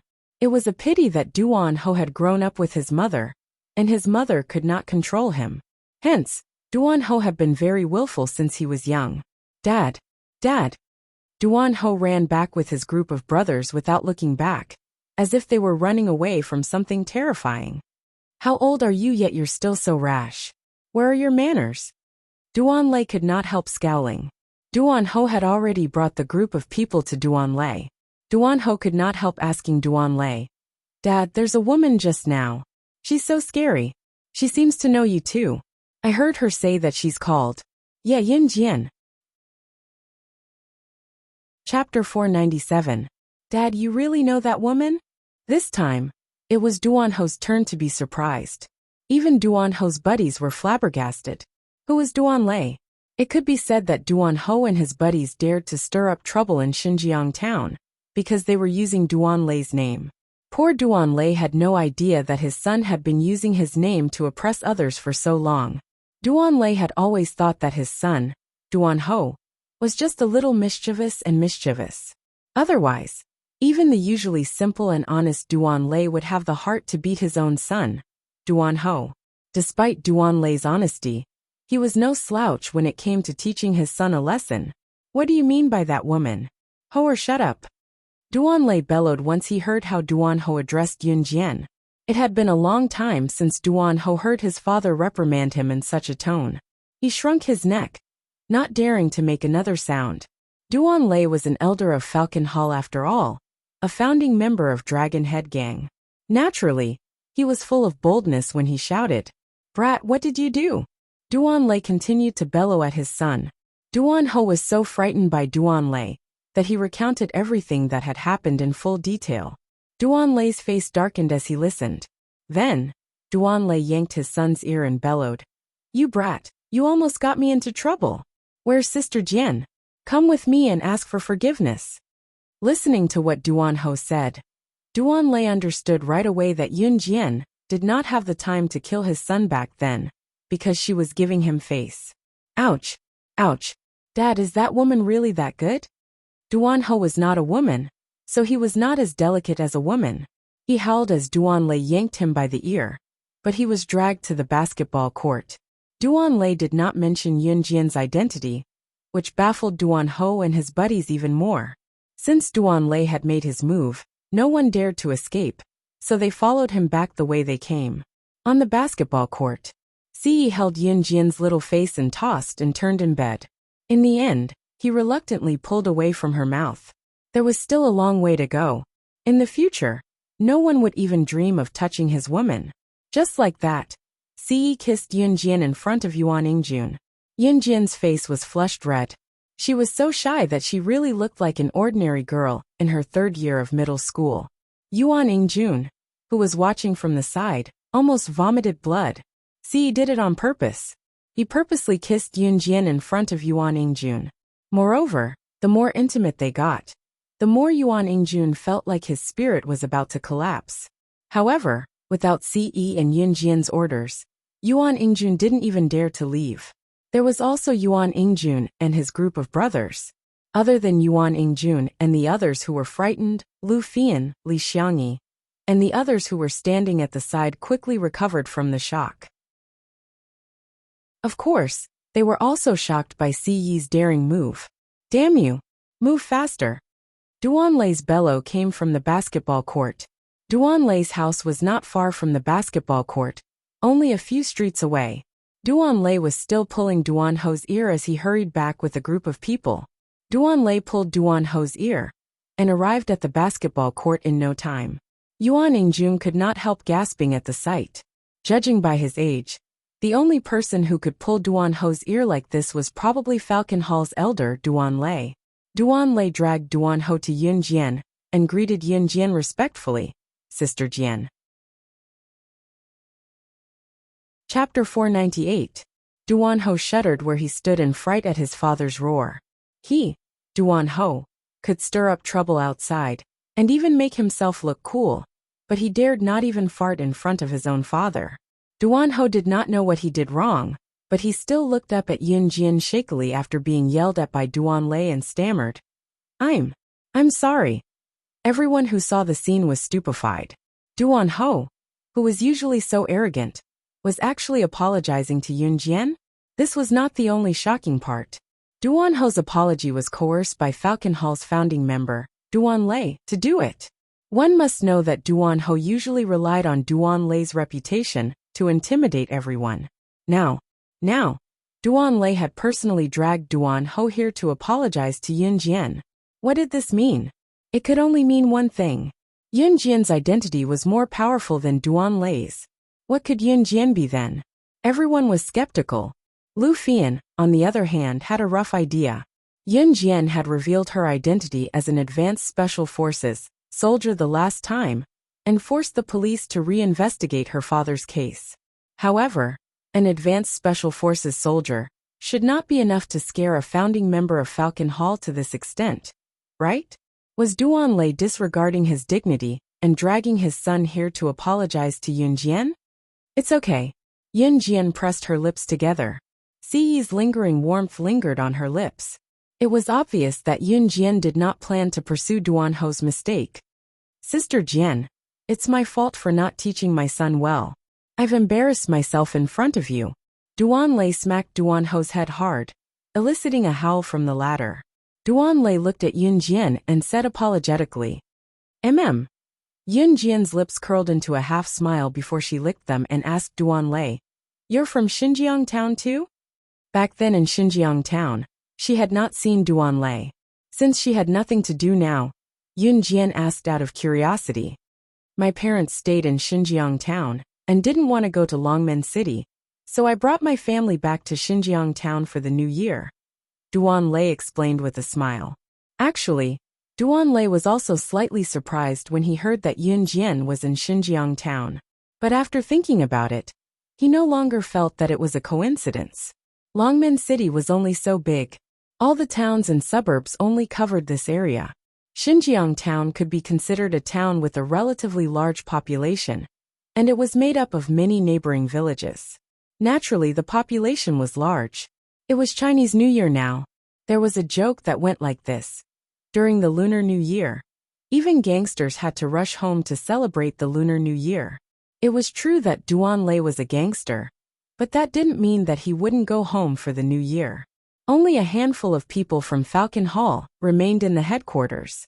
Even Su Zetian had taken his wife and son to visit their relatives for the New Year. Yun Jian and Duanlei chatted for a bit while Ce, who stood beside them, said nothing. The others merely watched and listened as well. Li Xiangyi and the others gradually lost interest in playing basketball. When they were done, Yin Jian bade farewell to Duan Lei, beckoning Li Xiangyi, Lu Fian, and the others to leave with her and Ce. Yuan Yingjun, who was lying on the ground, breathed a sigh of relief. It was only now that Yin Jian had completely left with Ce that he heaved a sigh of relief. Dad, who is she? Why did you insist that I apologize just now? Yuan Yingjun and the others heard Duan Ho's question to Duan Lei. Yuan Yingjun and the others pricked up their ears. Chapter 499. Once Duan Lei said that, everyone there was in a state of fear and disbelief. Falcon Hall was originally Dragon Head Gang, before Yin Jian took over Dragon Head Gang, and renamed it to the current Falcon Hall. Falcon Hall was still ranked at the bottom in Jia Province. At that time, Flying Passage, ranked second in Jia Province, was undoubtedly something Falcon Hall could only admire, but never take seriously. Dragon Head Gang back then, which was now Falcon Hall, was famous in Longmen City, but it was only limited to Longmen City. In the entire Jia Province, Dragon Head Gang was not even ranked. Since Yin Jian took over, however, Dragon Head Gang was renamed to Falcon Hall. Everything had changed. In just a short time, the new boss of Falcon Hall had made a name for herself in the National Mafia Tea Party. He turned around and killed the boss of Flying Passage all by himself, then took advantage of the chaos in Flying Passage's ranks to take over the entire organization. Anyone who knew a thing or two about the black market would know how terrifying the new boss of Falcon Hall was. Now, they were suddenly told that the person who had taken the entire black market by storm was the spirited Yin Jian, who was dressed like a regular student with her hair tied in a high ponytail. It was Yin Jian, who would be 16 years old after the new year. How could the people there not be shocked? How could they not be terrified? No. Impossible?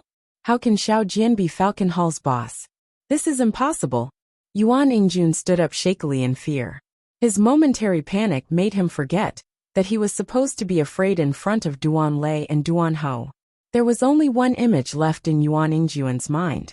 How is it possible? How could Xiao Jian be Falcon Hall's boss? How long had she left Xinjiang town? Probably half a year at most. She had become Falcon Hall's boss in half a year? Duan Lei and Falcon Hall's elders alone were enough to scare Yuan Yingjun. Yet Yin Jian, Yuan Yingjun was utterly shocked. Do you think I'd spout nonsense? Duan Lei glared at Yuan Yingjun and retorted bluntly.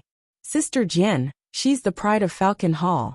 Duan Lei said, a deep sense of pride welling up in him. Yuan Yingjun, who was standing in place, completely collapsed the moment Duan Lei said this. If Yuan Yingjun was still unhappy about not being able to get Yin Jian, he was now in complete despair. He and Yin Jian, was there still a possibility? She was the current boss of Falcon Hall. Therefore the answer was no. When Yin Jian separated from Li Xiangyi and the others, she even taught them a few basic dunking moves. Li Xiangyi and the others were all basketball enthusiasts, so they listened very carefully to Yin Jian's technique. After Li Xiangyi and the others parted ways with Yin Jian, Lu Fian also left. On the first day of the Lunar New Year, it was not that she did not want to visit her parents. She still had to go. After separating from Lu Fian and Li Xiangyi, Yin Jian went back to Zhang Meihua's house with Ce. Xinjiang town was not big. It was only a short walk from the basketball court to Zhang Meihua's house. However, as soon as he returned to Zhang Meihua's house, he saw an uninvited guest standing outside the courtyard. It was Lu Lanhua. Lu Lanhua was Yin Jian's grandmother in name, as well as the mother of her nominal father, Yin Gang. Qin Yiru, you used to be the daughter-in-law of the Yin family. What's wrong with me borrowing some money from you today? Don't think I don't know that you had Yin Jian send a sum of money to the Lu family not too long ago. The Lu family isn't related to you. Why are you giving them money? To think that I treated you so well back then. So, you're this kind of person. Lu Lanhua was currently putting on airs as she came knocking. The Lu family Lu Lanhua mentioned was Lu Fian's family. Word had spread in town that Lu Fian's family had received a sum of money, and it was from Yin Jian. Once Lu Lanhua heard that Qin Yiru was earning money now, she could not help coming over to trick her again, even if Qin Yiru was no longer her daughter-in-law. Chapter 500. Although Lu Lanhua said that she was borrowing money, in reality, if Qin Yiru lent her money, she would not be able to get it back. At this moment, Qin Yiru and Gu Junjian, who had not left yet, were standing at the entrance of the courtyard, listening to Lu Lanhua's scolding. Obviously, Yun Jian had just returned and Lu Lanhua had just arrived. The moment she arrived, Lu Lanhua scolded Qin Yiru in front of Gu Junjian. Zhang Meihua and Qin Liqian's family had gone out to pay New Year's greetings. On the first day of the new year, Qin Yiru was probably the only one who did not have anywhere to go. Gu Junjian was not in a hurry to go back. After all, he would be alone at home. Since he got along well with Yun Jian's mother, Qin Yiru, he stayed to chat for a while, and even helped Qin Yiru with a lot of housework. Lu Lanhua had a sharp tongue, and was famous for being a shrew in Xinjiang town. Therefore, under Lu Lanhua's aggressive words, Qin Yiru did not even have the time to reply. Obviously, Qin Yiru was very angry at this moment. Gu Junjian stood in front of Lu Lanhua, preventing her from scolding Qin Yiru directly. Yun Jian had just returned home, and heard Lu Lanhua's words when she saw Gu Junjian, who was 1.8 meters tall and mighty, standing in front of Qin Yiru, and fighting back against the uncultured Lu Lanhua. Auntie, she has already divorced your son. Logically speaking, she doesn't have to support you. Gu Junjian stood beside Qin Yiru the whole time. As if they had found a soulmate in life, they told each other everything. Gu Junjian already knew about the situation in Qin Yiru's family. On the first day of the new year, she did not go out to pay New Year's greetings, but her ex-mother-in-law came to ask for money. Gu Junjian knew that it was not appropriate for him to interrupt as an outsider. But this matter was too unreasonable. Even as an outsider, Gu Junjian could not stand it. Who do you think you are? Looking at Gu Junjian, who stood out suddenly, Lu Lanhua's frown deepened. Her wrinkled brows, her wrinkled face scrunched up, looking menacing. Before Gu Junjian could reply, Lu Lanhua pointed at Qin Yiru and hollered, "You, no wonder you were so resolute when you divorced my ganger. You have another man. Ha, you're a woman who doesn't behave herself." She was clearly here to ask for money, but Lu Lanhua spoke without thinking. She was Lu Lanhua's and Lu Lanhua? Lu Lanhua's right. Lu's right. Yun's is to her family's to the end. To be to her to be a a's two's. Yiru. He's to me to visit. He to me to Jiang Yin. S. I to yi. Iyun's. I've raised Xiao Jian and Xiao Yi single-handedly. Your son and I are divorced too. If we're being honest, Yun Gang must give Xiao Jian and Xiao Yi a monthly allowance since they're still underage.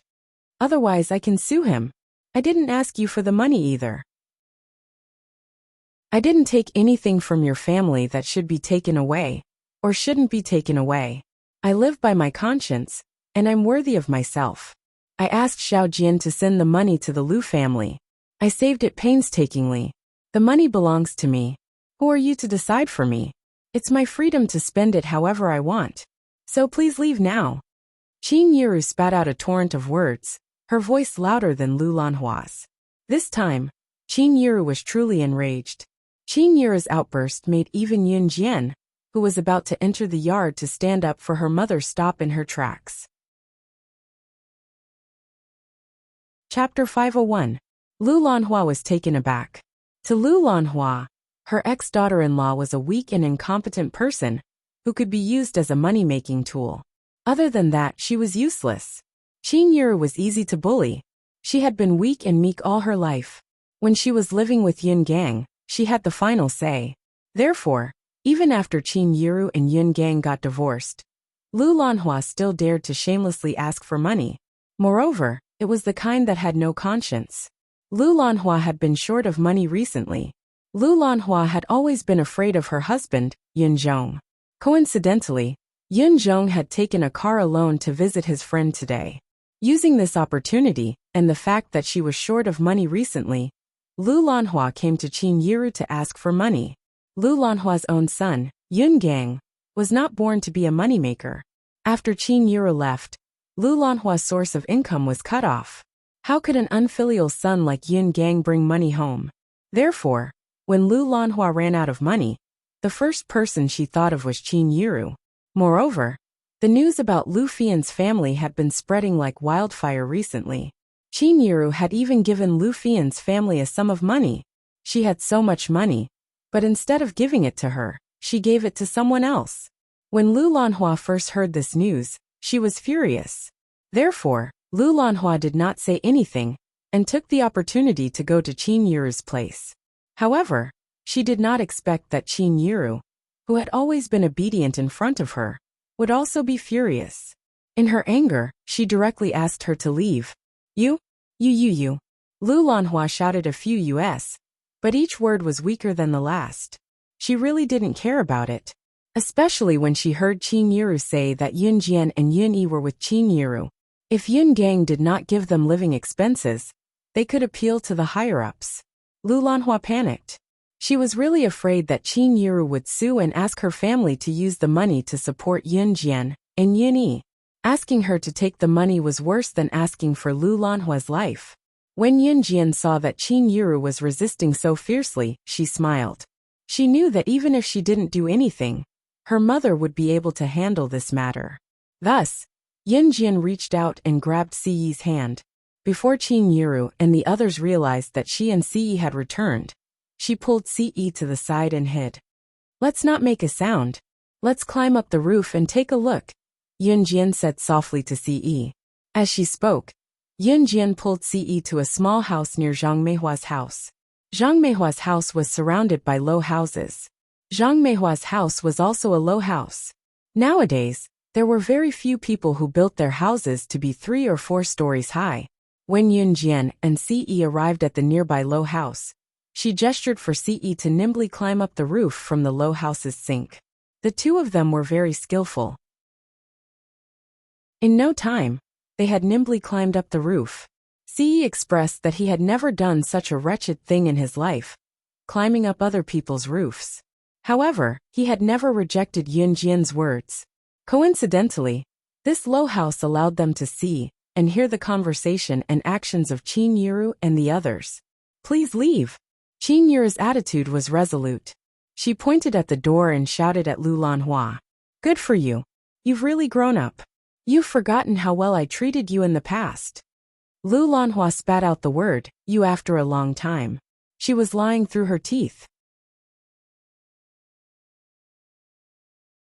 Chapter 502. Lu Lanhua had just taken 2 steps out of the courtyard when Yun Jian, who was lying on the roof, did not bother to hide her tracks. She flipped her hand, and a stone appeared in her palm.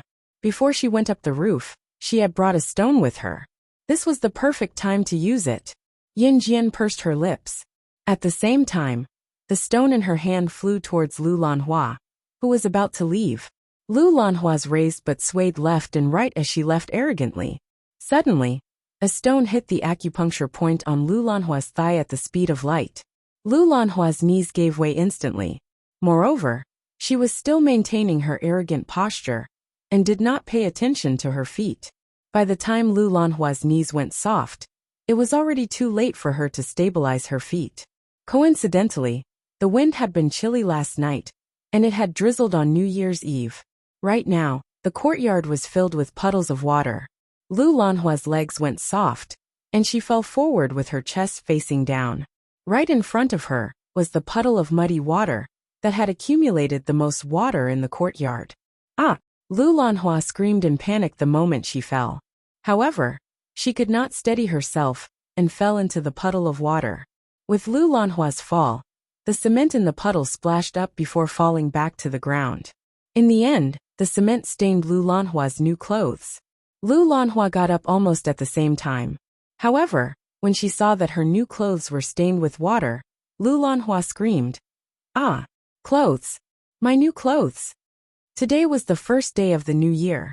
That was why Lu Lanhua was willing to wear the new clothes that she had bought with gritted teeth. However, at this moment, the bright red and green clothes were stained with muddy water. If one were to ask Lu Lanhua how she felt at this moment, she would definitely be extremely upset. At first glance, people would think that Lu Lanhua had fallen down herself. However, Gu Junjian had noticed Yun Jian's undisguised attack just now. No matter what, Gu Junjian was the leader of the advanced special forces. He held a high position, and had been in the special forces for so many years. If he didn't even have this much insight, how could he manage the entire advanced special forces? Following the path, Gu Junjian spotted Yun Jian and Ce hiding under a nearby roof. He was dumbfounded. He saw that Yun Jian was putting her index finger to her lips, indicating for him not to make a sound. Gu Junjian understood. He was not the kind of person who would be fair like Mother Mary. So he did not say anything. You fell on your own. You can't blame us. Qin Yiru knew what kind of person Lu Lanhua was, so she spoke first. Having lived with people like Lu Lanhua for more than 10 years, Qin Yiru obviously understood Lu Lanhua's character. If she did not say this, Lu Lanhua would probably stand up and point at her nose again, saying that it was Qin Yiru's fault that she had fallen just now. Lu Lanhua would even twist the truth and say that she had fallen because Qin Yiru did not fill up the puddle in the yard. Yun Jian, who was hiding in the distance, smiled. She saw that Lu Lanhua was finally driven away by her own mother and smiled knowingly. At least Qin Yiru had learned how to retaliate now. Hiding on the roof, Yun Jian watched as Gu Junjian accompanied Qin Yiru, who was still angry, into the house. She was about to tell Ce that they should go back too, when a little boy's voice came from behind. Mommy, why did brother and sister climb so high? A little boy pointed at Yun Jian and Ce and asked curiously. Chapter 503. Ce's face darkened when he heard the little boy's mother's voice behind him. Then, the little boy's mother ran away, as if she was avoiding the plague. Yun Jian's mouth twitched slightly. She leaned against the roof and tilted her head to look at Ce with a slight smile on her face. It was hard to imagine Ce being called a fool. Now that she saw it, it was indeed fun. Wait. Ce stood on the side and looked at Yun Jian's smirk. He studied her from head to toe, and even moved his gaze down to stare at her plump breasts, before he spoke in a magnetic tone. The few glances made Yun Jian shudder. It was the feeling of being stared at to the point of uneasiness. I'm going home. Yun Jian pursed her lips and stood up. In the next second, she stood straight on the roof. The roof wasn't very high. It was only about 2 to 3 meters high. However, if a normal person jumped down from such a high roof, they wouldn't die, but they would at least suffer fractures. She leaped down from the back of the roof. Her jump was as light as if she were standing on flat ground, jumping up, and then landing back down. After doing half a somersault in the air, Yun Jian landed steadily. She jumped down from the back door of the house, because Lu Lanhua was passing by the front door. If she jumped down from the front door, she would directly collide with Lu Lanhua. Behind the house, there was an old man sitting with his legs crossed and humming a song leisurely while holding a hand warmer. This old man sat under the roof tiles of the house. Suddenly, he saw a slender figure jump down from above. The old man was so frightened that his heart tightened. When he saw Yun Jian clearly, the old man suddenly shouted in fright. Oh my God, young lady, could you have said hello before you came down? You scared this old man. Just as the old man said this, he saw another slender figure jump down from above him. This time, the old man was so frightened that he directly threw the hand warmer on the ground with a plop sound. Oh my God, what the hell? Another one came down. You two are hiding on my roof. Well, what did you do? The old man stared blankly at Yun Jian and Ce, who had just come down. We're going to do something special. Ce walked over and put her arm around Yun Jian's shoulder. They walked around the house and headed towards Zhang Meihua's house. The old grandpa stood rooted to the ground and wanted to cry. Clearly, he had misunderstood something. Yun Jian and Ce had just returned to Zhang Meihua's house. When they opened the door, they saw Gu Junjian resting his hands on Qin Yiru's shoulders. He seemed to be comforting her. When the door was suddenly opened, Gu Junjian was shocked. He quickly withdrew his hand from Qin Yiru's shoulder. Yun Jian suddenly smiled awkwardly. She had come back at the wrong time. At this moment, Xiao Yunju's mumbling voice came from the stairs. Big sister, big brother Ce, I want a hug too. I want a hug like Uncle Gu and Mama Qin. Xiao Yunju had just woken up from his afternoon nap. His hazy little face looked rosy and seductive. Qin Yiru treated Xiao Yunju as her own son. Xiao Yunju also called Qin Yiru Mama Qin. The reason why she added the word Qin was because Qin Yiru felt that Xiao Yunju had his own biological mother. In spite of it, Yunju's words seemed to have pointed out something incredible. Yunjian narrowed her eyes and glanced sideways. She happened to see Gu Yunjian's old face turn red.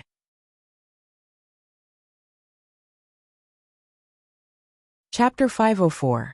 Even Qin Yiru, whose face had turned ugly because of Lu Lanhua's antics, instantly came back to her senses. Her radiant face immediately had a tinge of redness. Because her work was going smoothly, and her children were filial, Qin Yiru was now not under much pressure. In just a few short months, she seemed to have changed into a different person. Even the wrinkles on her face had disappeared without a trace. Qin Yiru looked 10 years younger than before. In addition, Qin Yiru was good-looking to begin with. She had overworked herself previously, so she looked like an old woman in her 50s or 60s despite being in her 40s. Now that the pressure had lessened, her delicate features began to show up again. Therefore, it was not difficult to see that Yun Jian's delicate and beautiful appearance was inherited from Qin Yiru's genes. Otherwise, her brother Yun Yi and the original owner of the body, Yun Jian, would not have such stunning looks. Xiaozhu, don't talk nonsense. Qin Yiru's face was full of shyness, especially after being exposed in front of Ce and Yun Jian. Although there was indeed something going on between her and Gu Junjian, it was normal for a person to be shy when faced with this kind of situation. Mrs. Qin, Xiaozhu is not talking nonsense. Xiao Yunju stood at the top of the stairs on the second floor. His sleepiness had gradually dissipated. His small eyes rolled around as he looked at Qin Yiru and pouted. Qin Yiru usually spoiled Xiao Yunju, so Xiao Yunju did not hold back when he said that. Qin Yiru originally wanted to signal Xiao Yunju to change his words, but Xiao Yunju was still young. He did not realize how intimate his words were. Qin Yiru's face instantly turned red. She looked like she was in love with him. Gu Junjian stood to the side and watched. He originally wanted to clarify his words, but he suddenly stopped. Just as Qin Yiru and Xiao Yunju were talking, Ce had already arrived in front of Xiao Yunju. He squatted down and gently picked up Xiao Yunju. His seductive lips curled up slightly. Ahem. Yunjian suddenly coughed softly. Her beautiful eyes looked down at the ground. Suddenly she smiled and said, "Mom, we'll go upstairs first." In this situation, she was embarrassed to stay here any longer. Okay. Qin Yiru's face was still a little red, but she nodded. Yunjian then ran upstairs and pushed Xiao Yunju and Ce. She pushed and pushed her way to the second floor. At this time, only Qin Yiru and Gu Junjian were downstairs. Qin Yiru then said, "Officer Gu, thank you for just now." The children almost misunderstood. "I'm sorry. You don't have to apologize. I was the one who suddenly hugged you. I should be the one apologizing," Gu Junjian said to Qin Yiru. Then the two of them fell silent. When Qin Yiru returned to her room after chasing Lu Lanhua away, her tears fell. No one could understand the pain she had suffered for so many years. For some reason, when Gu Junjian looked at Qin Yiru, it was as if he was looking at his deceased mother. His deceased father had cheated on her.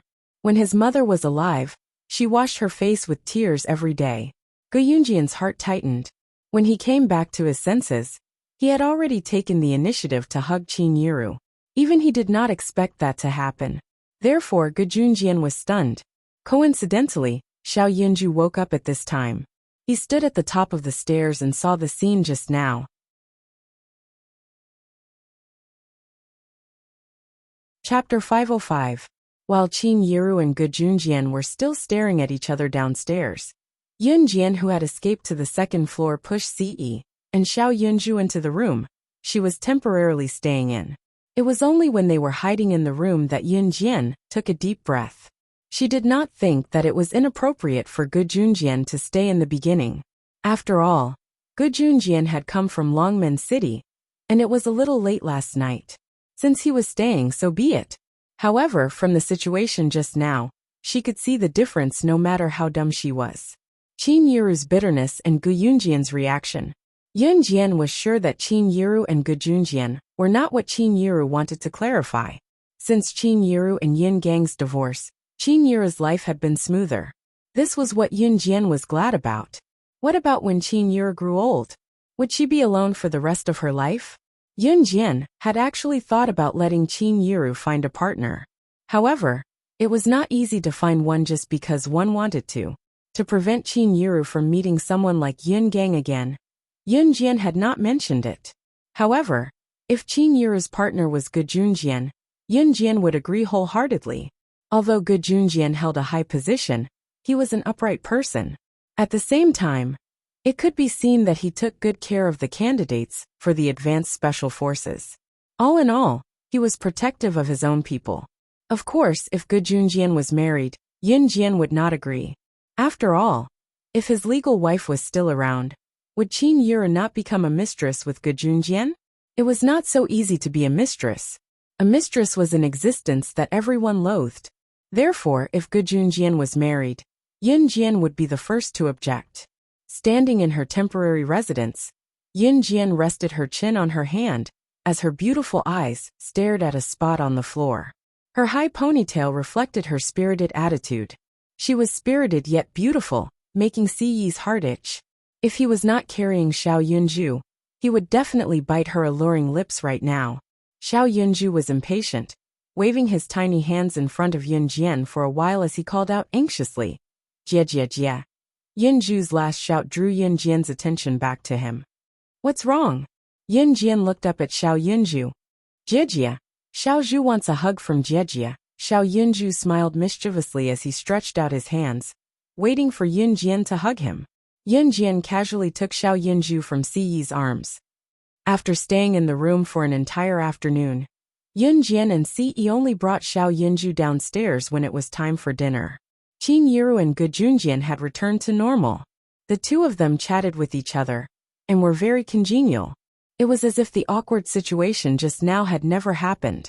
It had to be said that Qin Yiru and Ge Junjian always had endless things to talk about. At that moment, seeing Yun Jian and Siyi bringing Xiao Yunju downstairs, Ge Junjian quickly waved at Yun Jian. Although Yun Jian did not understand, she passed Xiao Yunju's tiny hand to Siyi and walked toward Ge Junjian. "Yun Jian, I just received a notice from the higher-ups. On the 10th day of the new year, all members of Team Monarch must gather in the military, because there's a new batch of Special Forces candidates in the military. They're the same age as all of you, but they're very strong." Chapter 506.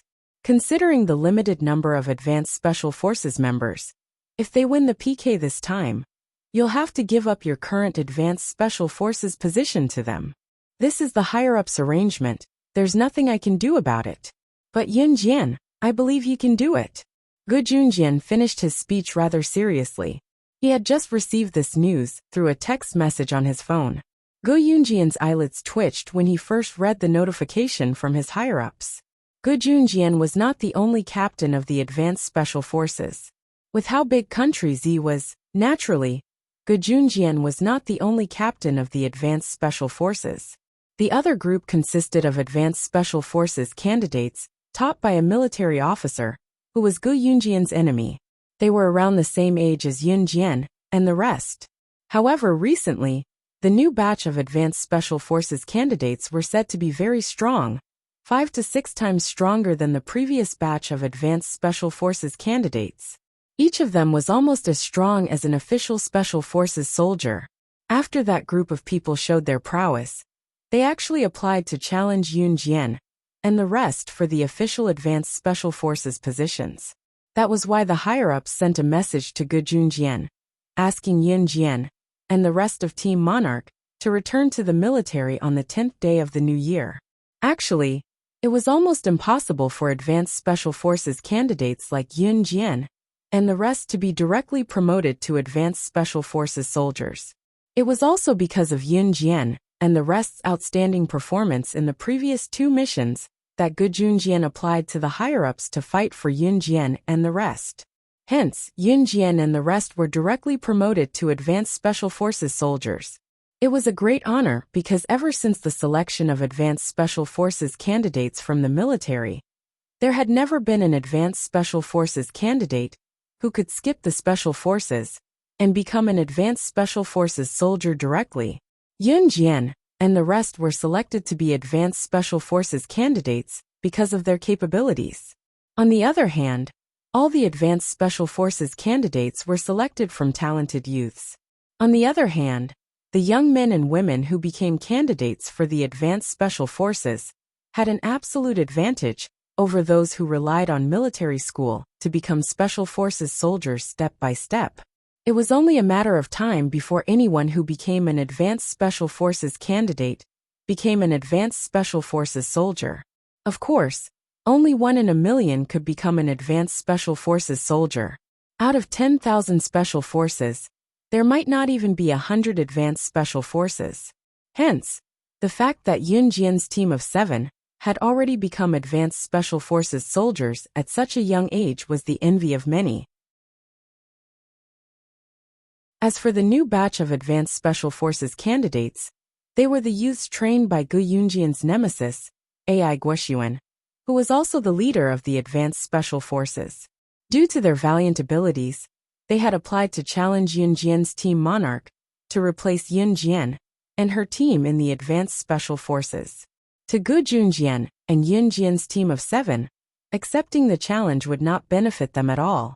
After all, the other party was here to snatch their positions. If Yun Jian's team of 7 lost, they would have to give up their current advanced special forces positions to the other party. If that happened, Yun Jian's team of 7 would have to start all over again as advanced special forces candidates. Gu Junjian was not worried about Yun Jian, but since the other party had accepted the challenge, it would definitely be a team battle. In other words, if one person in the team was weak, the entire team would be affected. Since Gu Junjian and Ai Guoxuan were rivals, Ai Guoxuan had purposely found a group of capable youths to snatch Yun Jian's team of 7's advanced special forces positions, so that he could suppress Gu Junjian in terms of reputation.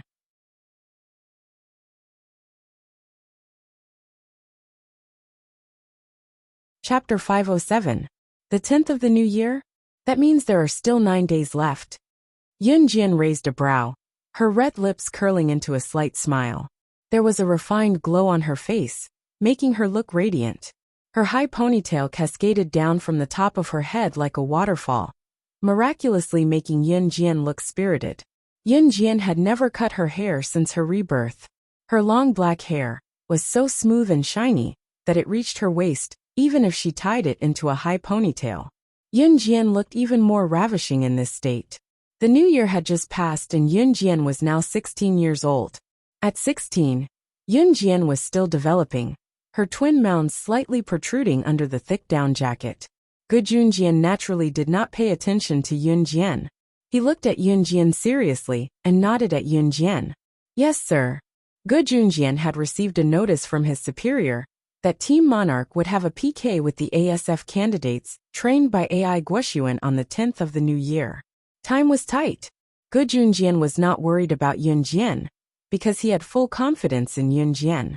Gu Junjian, on the other hand, was worried about the other 6 members of Team Monarch. There was no need to worry about Jiang Weiwei's ability.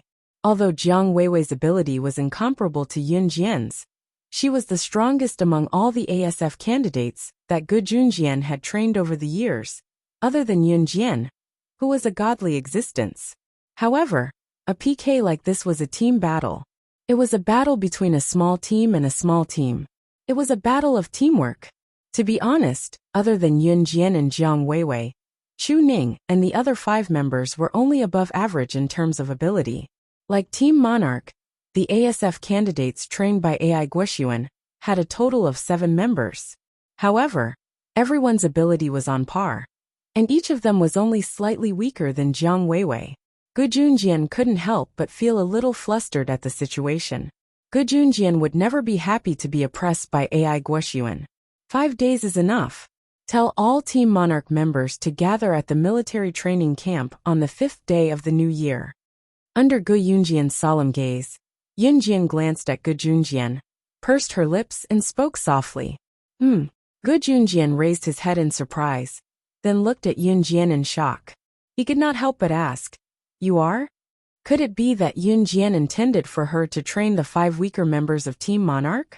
However, starting from the 5th day of the new year, there were only 5 days until the 10th day of the new year. Could she make Chu Ning and the others stronger in 5 days? That wasn't realistic, was it? After all, what the army advocated was perseverance. Only by persevering and training hard every day could one obtain a substantial increase in strength during the long period of training. Just make the arrangements. Yin Jian pursed her lips, a stunning smile on her face that was devoid of any makeup. Her naturally fair skin made Ce, who was holding Xiao Yunju's hand, raise a brow. Because I have a way to improve their ability in a short period of time.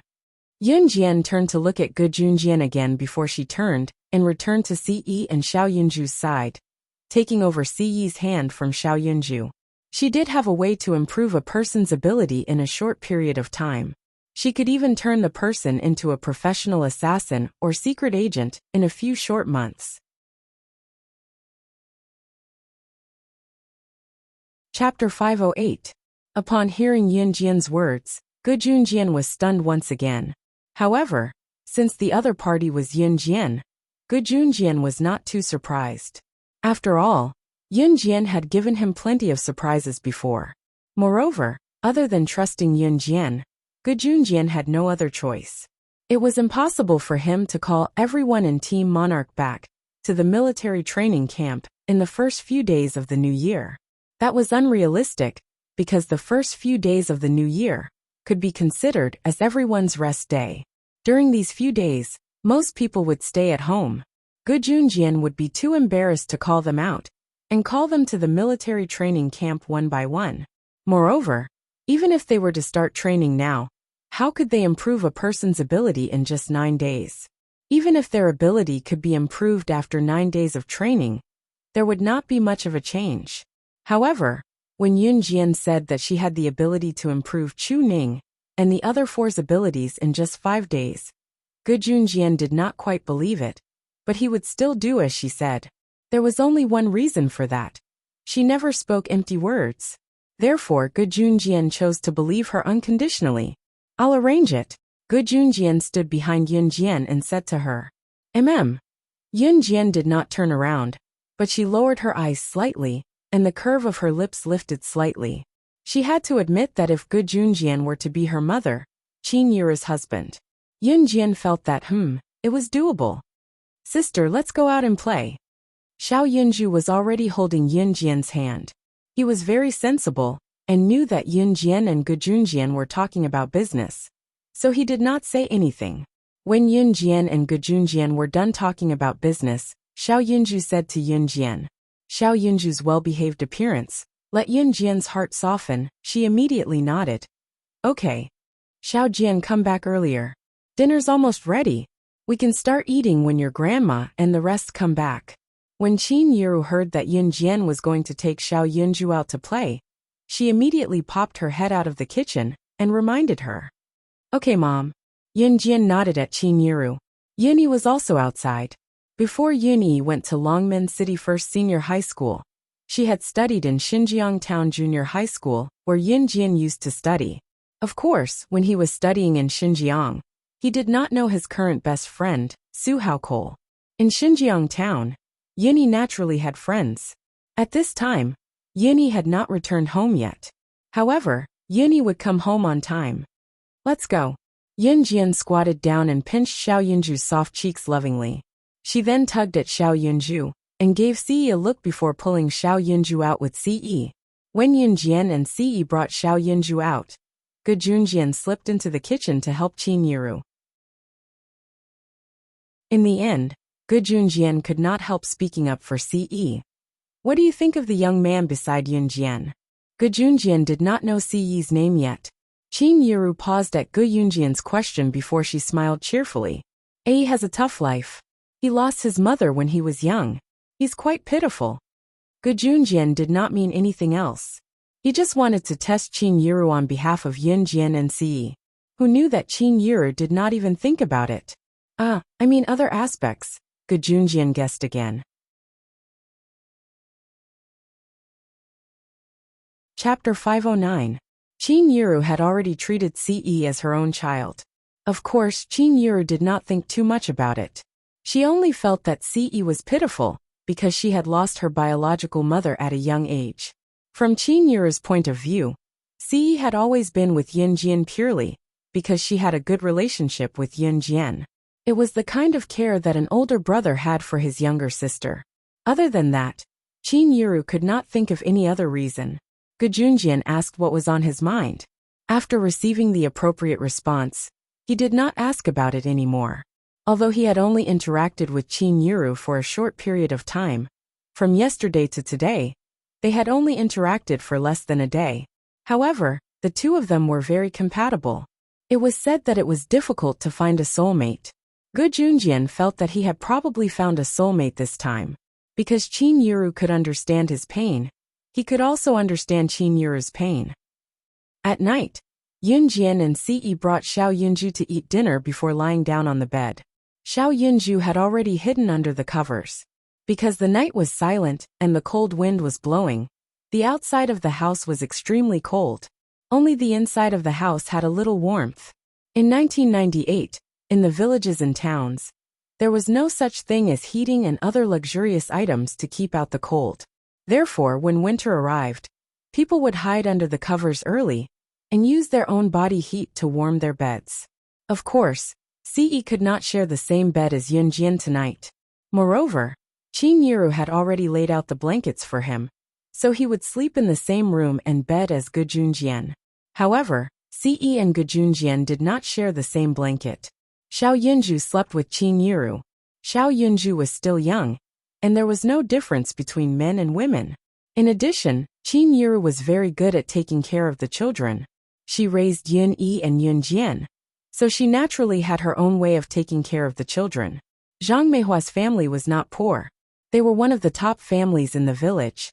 At Zhang Meihua's house, there were building blocks for children to play with. These building blocks were bought by Qin Lai for his daughter Qin Feng'er. In order to please Yun Jian, Zhang Meihua found all the building blocks at home and moved them to Xiao Yunju's room for Xiao Yunju to play with. At this time, Xiao Yunju was hiding under the blanket. Yun Jian was also in Xiao Yunju's room. Qin Yiru had not returned to her room to rest yet. Ce did not leave either. He was also lazing around in Xiao Yunju's room. At this moment, Ce was looking at Yun Jian while Yun Jian was looking at Xiao Yunju. Xiao Yunju, on the other hand, was looking at the building blocks in his hands, occasionally exclaiming excitedly, "Lion, lion! Jie jie Si gij, Xiaozhu made a big lion. Haha, lion's bite." Let the lion eat Ce gij first because Ce gij is a boy and Jie jie is a girl. Children's logic was simple. Xiao Yunju's words made Yun Jian and Ce laugh. Alright, Xiaozhu should sleep. It's almost 9 o'clock. Qin Yiru walked in wearing pajamas and a thick down jacket. You guys go to sleep too. I've made your bed for you. It's all brand new. No one has slept in it before. Qin Yiru knew that Ce was more precious. This could be seen from Ce's Lamborghini sports car. Hence, when Qin Yiru arranged Ce's bed, she had also arranged a brand new bed for Ce. Since Qin Yiru had said so, Ce could only watch as Yun Jian went back to her room before he turned to head to Gu Yunjian's room. At night. Chapter 510. Ce was sleeping on the bed with his hands behind his head. When he heard Gu Yunjian's question, he was slightly taken aback, but his expression didn't change at all. The lights in the room were all off, but Gu Junjian, who was lying in front of the curtains, could still see Ce's every move clearly with the moonlight's reflection outside the curtains. His intuition told him that Ce wasn't simple. He could tell from Ce's every word and action. However, when Gu Junjian asked this question, Ce didn't reply at all. The night was quiet, and there was nothing but the moonlight outside the window. Just when Gu Junjian thought Ce wouldn't reply to his question, Ce suddenly spoke. At the mention of Yun Jian, Ce's voice immediately softened. I only want her for the rest of my life. He wasn't interested in her. It wasn't a spur-of-the-moment thing. And it wasn't just for fun. Since Ce had set his mind on her, he wouldn't go back on his words. After hearing Siyi's reply, even Gu Junjian paused. He was stunned. Clearly, he hadn't expected Siyi to have such deep feelings for Yunjian. For the rest of his life, many couples would use sweet words like, "I only want you for the rest of my life," to express their love. But how many of them could make it to the end? As for Siyi, he might not be good at expressing his love. He might not have said any sweet words to Yunjian. He might not even have said a simple, "I love you." However, true love should be buried in one's heart. It shouldn't be talked about and used sweet words to coax girls. Gu Junjian could clearly feel Siyi's heart. That determination was something Gu Junjian couldn't achieve. Gu Junjian didn't say anything after that. Although Gu Junjian didn't say anything, he knew from the bottom of his heart that Siyi and Yunjian would be together sooner or later. The next morning, early in the morning, Yunjian got up. Of course, other than Yunjian, everyone who lived in Zhang Meihua's house also got up early. The second day of the new year was a joyous day. Early in the morning, Zhang Meihua called all of her immediate family members to pay their respects at Qin Youfu's grave. Qin Youfu had passed away many years ago. He was Yunjian's grandfather. Among Qin Yiru's family, only Qin Youfu treated Qin Yiru and Yunjian sincerely. It was a pity that he had already left this world. Zhang Meihua was Qin Youfu's first wife. Although she was vain, she treated her husband extremely well. Even after Qin Youfu passed away, Zhang Meihua never thought of finding another partner. Waking up early in the morning on the second day of the new year, she could already feel the chilly wind when she stretched her arms out from under the blanket. Going downstairs and opening the door, Yunjian realized that it was already snowy outside. Zhe Province's Longmen City was located in the southern part of country Z. It rarely snowed in Longmen City throughout the year. When Yunjian woke up, the snow outside was already piled up in a thick layer. Taking a breath, her lips parted slightly as warm air exhaled from the side of her mouth. The warm air went straight to the clouds. Yunjian waited for Zhang Meihua and the rest to arrange the incense before going up the mountain to pay respects to her grandfather.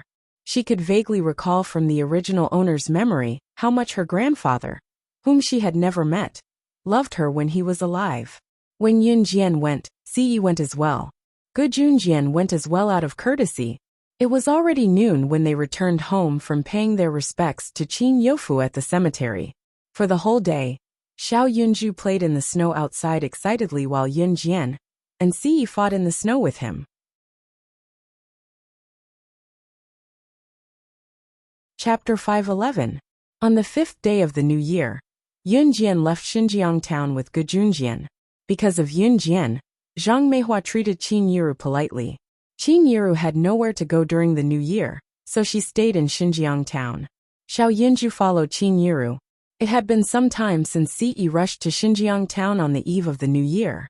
And Han had a lot of work to do, so he left all his work on the eve of the new year and piled it on poor Adam and Mo Sun to look for Yunjian. Yunjian had gone to the military training camp, so she probably would not have time for the next few days. Therefore, Siyi took the opportunity to return to Anhan. Yunjian, on the other hand, rode in Gu Yunjian's military jeep all the way to the military training camp. In the military training camp, other than Yunjian, the other 6 were already waiting in the camp after receiving the notice. Seeing Yunjian and Gu Junjian get out of the car, Chu Ning and the other 5 hurried over. "You're all here? Gather and report your numbers." Gu Junjian, who was usually joking around, turned serious when it came to a formal occasion.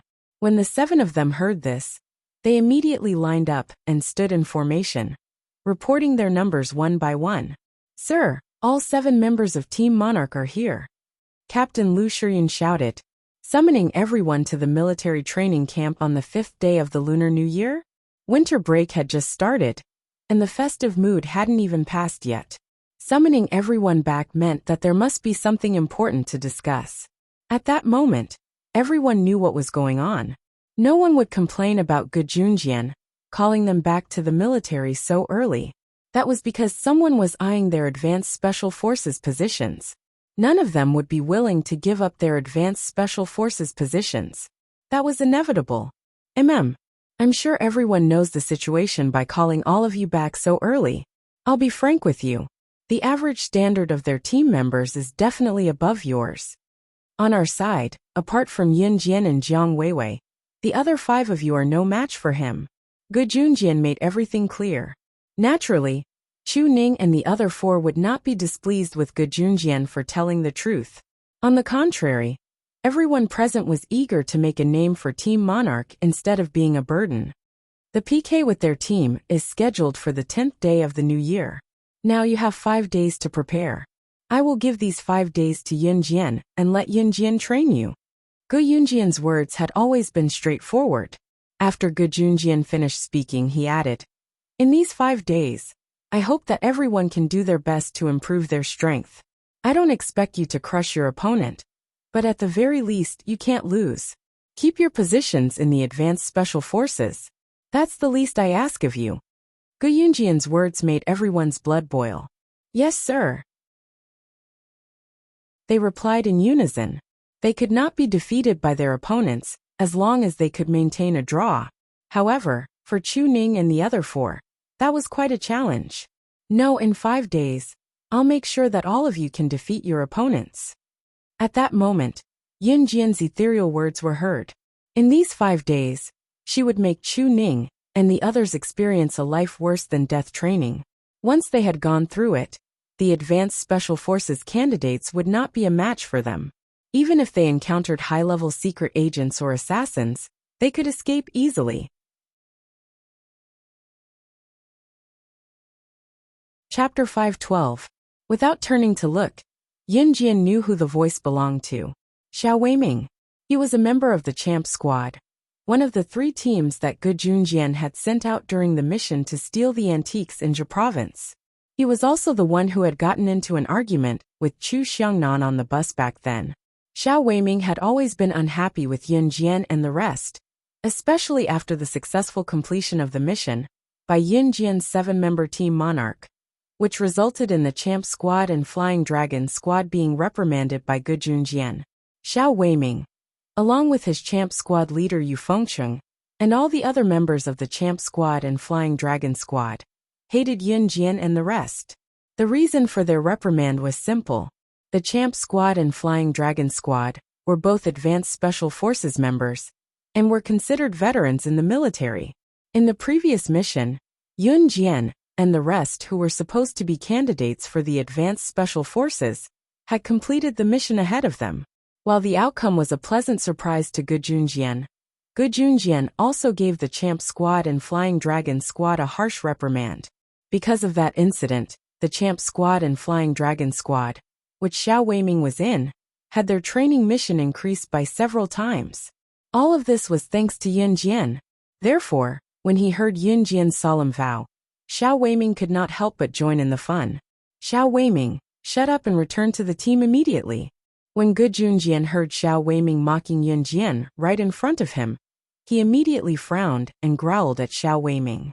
Xiao Weiming and the rest were punished by Gu Junjian to return to the military training camp early on the 5th day of the Lunar New Year. This was also their punishment for not doing anything during the previous mission. Xiao Weiming was so angry at Gu Yunjian's growl that he snorted at Yun Jian and gave her a look of disdain before storming off. He wanted to see what Yin Jian was capable of. The last task was only because she, Yun Jian, could speak the language of a country, so she was one step ahead of them in retrieving the antique. Even if Gu Junjian had boasted about her godly skills, how could she possibly be a match for him with her skinny arms and slender legs? He was 29 years old this year. He was considered one of the younger members of the Champ Squad, but he had been in the army for more than 10 years. No matter how strong Yun Jian was, could she go up to the sky?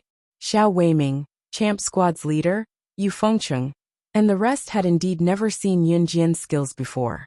In the previous mission, when Xiao Weiming, Yu Fengcheng, and the others finally encountered Yun Jian's team, Yun Jian had already completed the mission.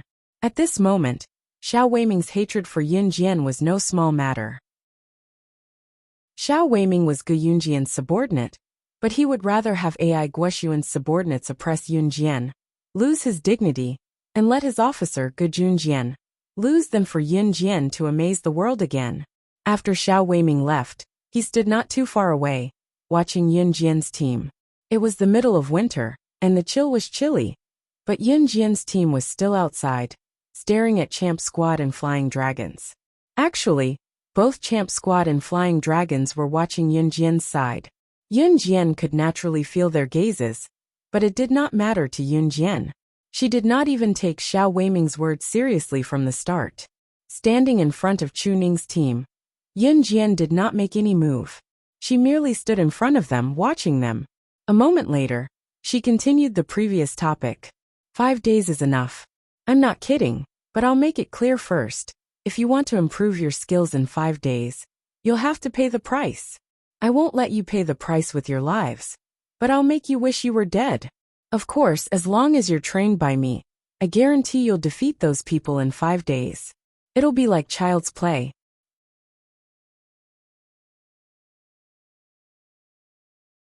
Chapter 513. Gu Junjian had told Chu Ning and the rest about the current situation when he informed them.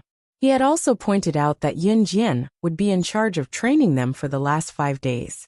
However, the process would definitely be arduous. However, if they did not train for the next 5 days, Gu Junjian had also clearly told them that their titles as Advanced Special Forces soldiers might be snatched away by the other party. If it was arduous, there was still hope of keeping their titles. If it was not arduous, their titles as Advanced Special Forces soldiers would be snatched away. The 6 of them, excluding Yin Jian, chose arduous without hesitation. Now that they had such an opportunity to improve their abilities, how could they give up their Advanced Special Forces positions and let someone else replace them? Yin Jian, no matter how arduous or tiring it is, we can take it. Chu Ning looked at Yin Jian seriously. She had changed from her usual cheeky demeanor to a solemn one. That's right. I, Chu Xiangnan, am not afraid of hardship. Chu Xiangnan agreed. At that moment, everyone was in high spirits. They had seen Yin Jian's skills. Although she was young, her abilities were not something an ordinary person could compare to. The few of them had been together for a long time since they first met. When had Yin Jian ever spoken empty words? When had she ever done something that she was not capable of? When had she not been the one leading them? Even their current Advanced Special Forces positions, it was not an exaggeration to say that these honors were earned by Yin Jian's leadership. Therefore, among the 6 of them, there was not a single one who did not trust Yin Jian. Even if they really lost their Advanced Special Forces identities this time, they would not regret trusting Yin Jian. If we don't trust you, who else can we trust?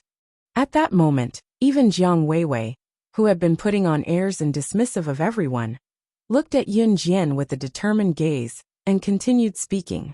All right, let's begin then. Yin Jian's lips curled into a smile. Her confident attitude caused Xiao Weiming and the others, who were standing far away, to be stunned. However, after being stunned for a moment, Xiao Weiming sneered in front of everyone and said with some indignation, "Ha! What are you pretending for?" However, no one paid any attention to Xiao Weiming. Let's start training. Yin Jian, should we increase the intensity of our training? Chu Xiangnan stretched his body and asked Yin Jian.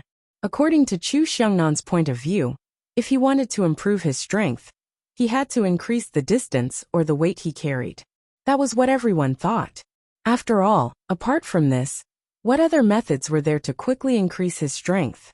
Unexpectedly, with Gu Junjian, Team Monarch, Champ Squad and Flying Dragons watching from afar, Yin Jian shook her head slightly, denying Chu Xiangnan's point of view.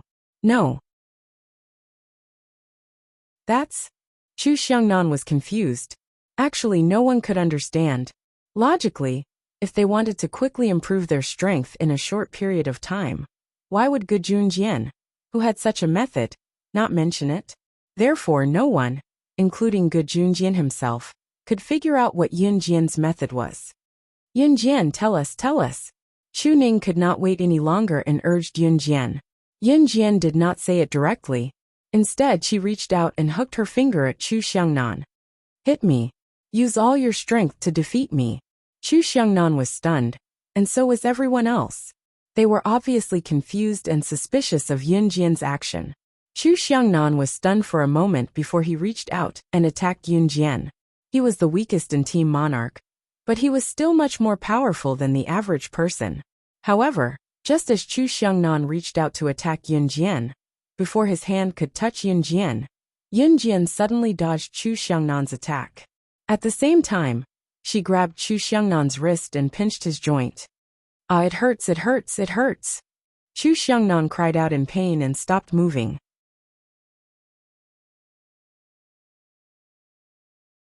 Chapter 514. If Yun Jian had only said that she was going to teach them the killer move, perhaps no one would have believed her. Killing move, that was a move that assassins often used. Just like what Yun Jian had said, it was a one-hit kill. The biggest difference between a killer's move and an ordinary move was that the killer move was a one-hit kill. It was simple and brutal, and could kill a person in the shortest amount of time. That was the way. However, everyone present also understood that an average person would not know how to learn a killer's move. Even if they did, the military would never imitate it. Although a killer was fast and agile when it came to killing, to become a qualified killer or special agent, one had to survive on the brink of death. The winner was king. In the world of killers and special agents, death was a constant presence. Yun Jian wanted to train Chu Ning and the other 5. She would not ask them to kill each other, like how she trained killers to pick the strongest one. That was something she had experienced in the organization when she was a special agent, slaying God, in her previous life. However, there were ways to improve Chu Ning and the other 5 skills in a short period of time. What Yun Jian said just now, however, shocked everyone present. This included Xiao Weiming and the rest who were standing far away, as well as Ge Junjian, who was standing next to Yun Jian and the other 5. Killer move? A killer's move? Yun Jian, you know a killer move? Chu Xiangnan was completely stunned. He stared blankly at Yun Jian and could not help but ask. Even Ge Junjian pricked up his ears and listened attentively. Ge Junjian even recalled that he had initially recruited Yun Jian to be a candidate for the Advanced Special Forces, because Yun Jian had exposed herself and killed Wolfblade, who was ranked 10th on the international killer chart. What did that mean? The 20 people in the top 10 of the assassin and secret agent rankings were all Global 3's wanted criminals. However, to capture one of these 20 people, how much force would be needed, and how many special forces elites would be sacrificed to subdue them? Yun Jian, on the other hand, had killed Wolfblade, who was ranked 10th on the killer chart, all by herself. Xiao Weiming, Yu Fengqing and the rest who were standing far away were also dumbfounded. Yun Jian knew a killer move, and just now, when Chu Xiangnan attacked her, wasn't the strength she displayed the usual move of an assassin? I once met an old man. He taught me all these. Yun Jian blinked. This was not the first time she had lied, but when she was lying, her eyes didn't twitch and her heart didn't tremble, so no one realized that she was lying. In fact, Yun Jian's words were mixed with some truth. Back then, there was indeed an old man who taught her hypnotism. This old man was also very important to Yun Jian. However, these killer moves were based on Yun Jian's years of experience as an international female secret agent. After Yun Jian finished her explanation, everyone quickly believed her. Then hurry up and teach us. Upon hearing that he was going to learn a killer move, Chu Xiangnan couldn't wait any longer and shouted urgently. There's no hurry. However, what he received was Yun Jian's gentle smile. At this moment, even Xiao Weiming and the rest who were standing far away were extremely eager to know what Yun Jian's so-called killer move was all about. Moreover, from Yun Jian's moves just now, it could be seen that she was definitely capable. Xiao Weiming and the rest didn't realize that the reason they were so eager to see Yun Jian teach Chu Ning and the rest the killer move was because they also wanted to broaden their horizons or learn from her. However, they heard Yun Jian's lips curl as she continued. Let's go to the training ground. I'll teach you then. Every team had their own training ground. The other teams were not allowed to enter another team's training ground.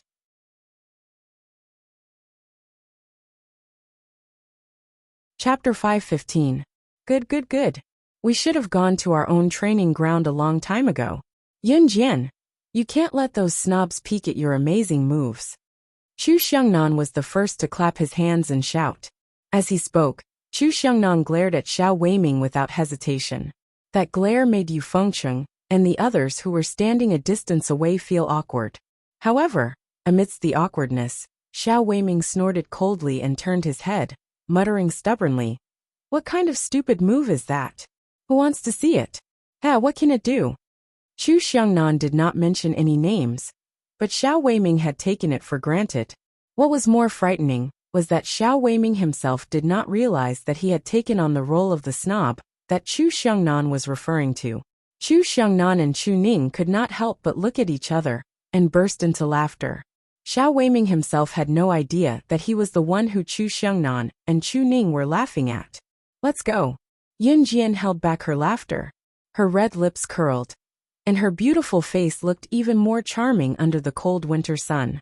Hence, the group headed to Team Monarch's training ground. Gu Junjian naturally had the right to follow. As for Xiao Weiming and the others, they were eager to follow, but due to their earlier belittling of Yun Jian, the group of men stood rooted to the ground and did not move an inch. In the end, Yu Fengcheng grumbled but appeared to be fair as he reprimanded Xiao Weiming. "Little Xiao, we're veterans in the army. Don't be so rude to the newbies in the future. We should coexist peacefully." Yu Fengcheng would not have said that if it was before Yun Jian showed off her abilities. What did he say about Yun Jian and the others back then? When he was on his way to Country A for the mission, he had pointed out that Yun Jian and the others were young and hot-headed in front of the three teams. To put it bluntly, Yu Fengcheng meant that Yun Jian and the other newbies thought too highly of themselves. However, the change in attitude was so obvious. At this moment, even a fool could tell that Yu Fengcheng was upset because Yun Jian wanted to teach them martial arts, but didn't let them watch. So Yu Fengcheng was angry and implicated Xiao Weiming in his anger. Xiao Weiming was very unwilling to accept this. He was so angry that he gritted his teeth, but he didn't dare to disobey the words of his champ squad's leader, Yu Fengcheng. He could only absent-mindedly reply, "Yes." Yun Jian's team of 7 and Gu Junjian had arrived at Team Monarch's exclusive training ground. The area of the training ground was not particularly large, but it had all the training equipment that one could ever need. Before they became advanced special forces, Yun Jian and the rest had trained in the training camp. Now that they had become advanced special forces, they were given their own training grounds in the military. The training ground was open air, but it was divided into different areas. For example, Xiao Weiming and the others were not allowed to enter Team Monarch's territory. This would also allow each team of advanced special forces to restrain themselves and improve their capabilities. "Yun Jian, those stinking bugs aren't here. Can you teach us now?" As soon as they arrived at the training ground, Chu Xiangnan couldn't wait to learn how Yun Jian pinched his wrist joint to make his body go limp from the pain.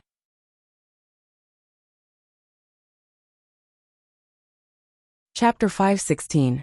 When this human organ diagram was unfolded, it was as long as a person. Furthermore, the human organs in the diagram were scaled from head to toe. It could be said that the entire human body structure could already be displayed in this organ diagram.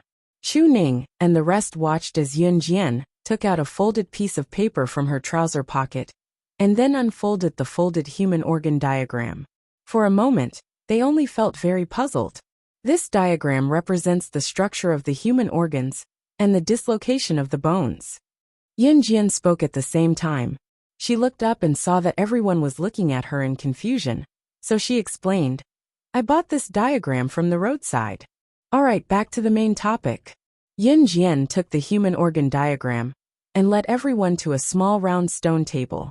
She unfolded the diagram and pointed at it, saying to everyone, "Before learning any killer move, you must understand the human body's structure. The killer move is to kill with one move. It must be fast, accurate, ruthless, and cruel.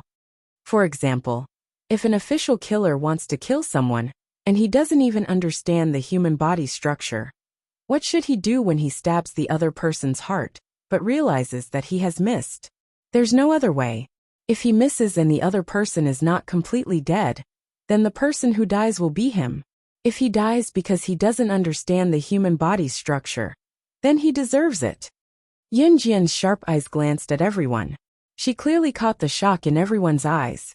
Her words might have sounded a little harsh in their ears. However, in the world of killers and secret agents, this was the way to survive.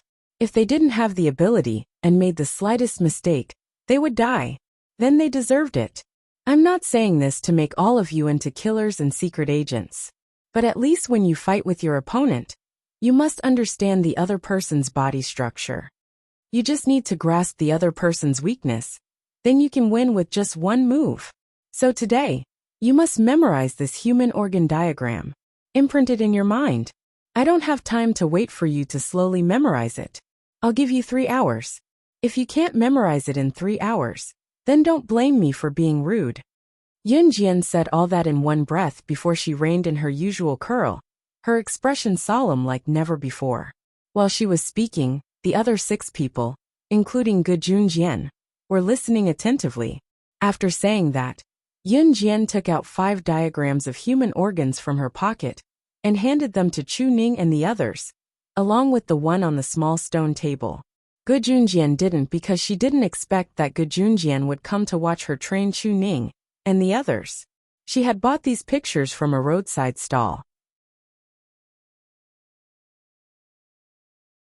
Upon hearing Yin Jian's words, Chu Ning and the others, including Jiang Weiwei, who was already strong enough, took out the map of human organs and began to memorize them. The only way to imprint a picture in one's mind was to commit it to memory. This was completely different from memorizing words. However, Chu Ning and the others were quite impressive. In just 3 hours, they had already memorized the human organ diagram. Yin Jian checked it once.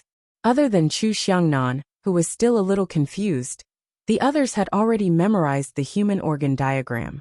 It was only after they had memorized the human anatomy that Yin Jian took out a red pen from her pants pocket and drew a few red circles on Chu Ning's human organ diagram.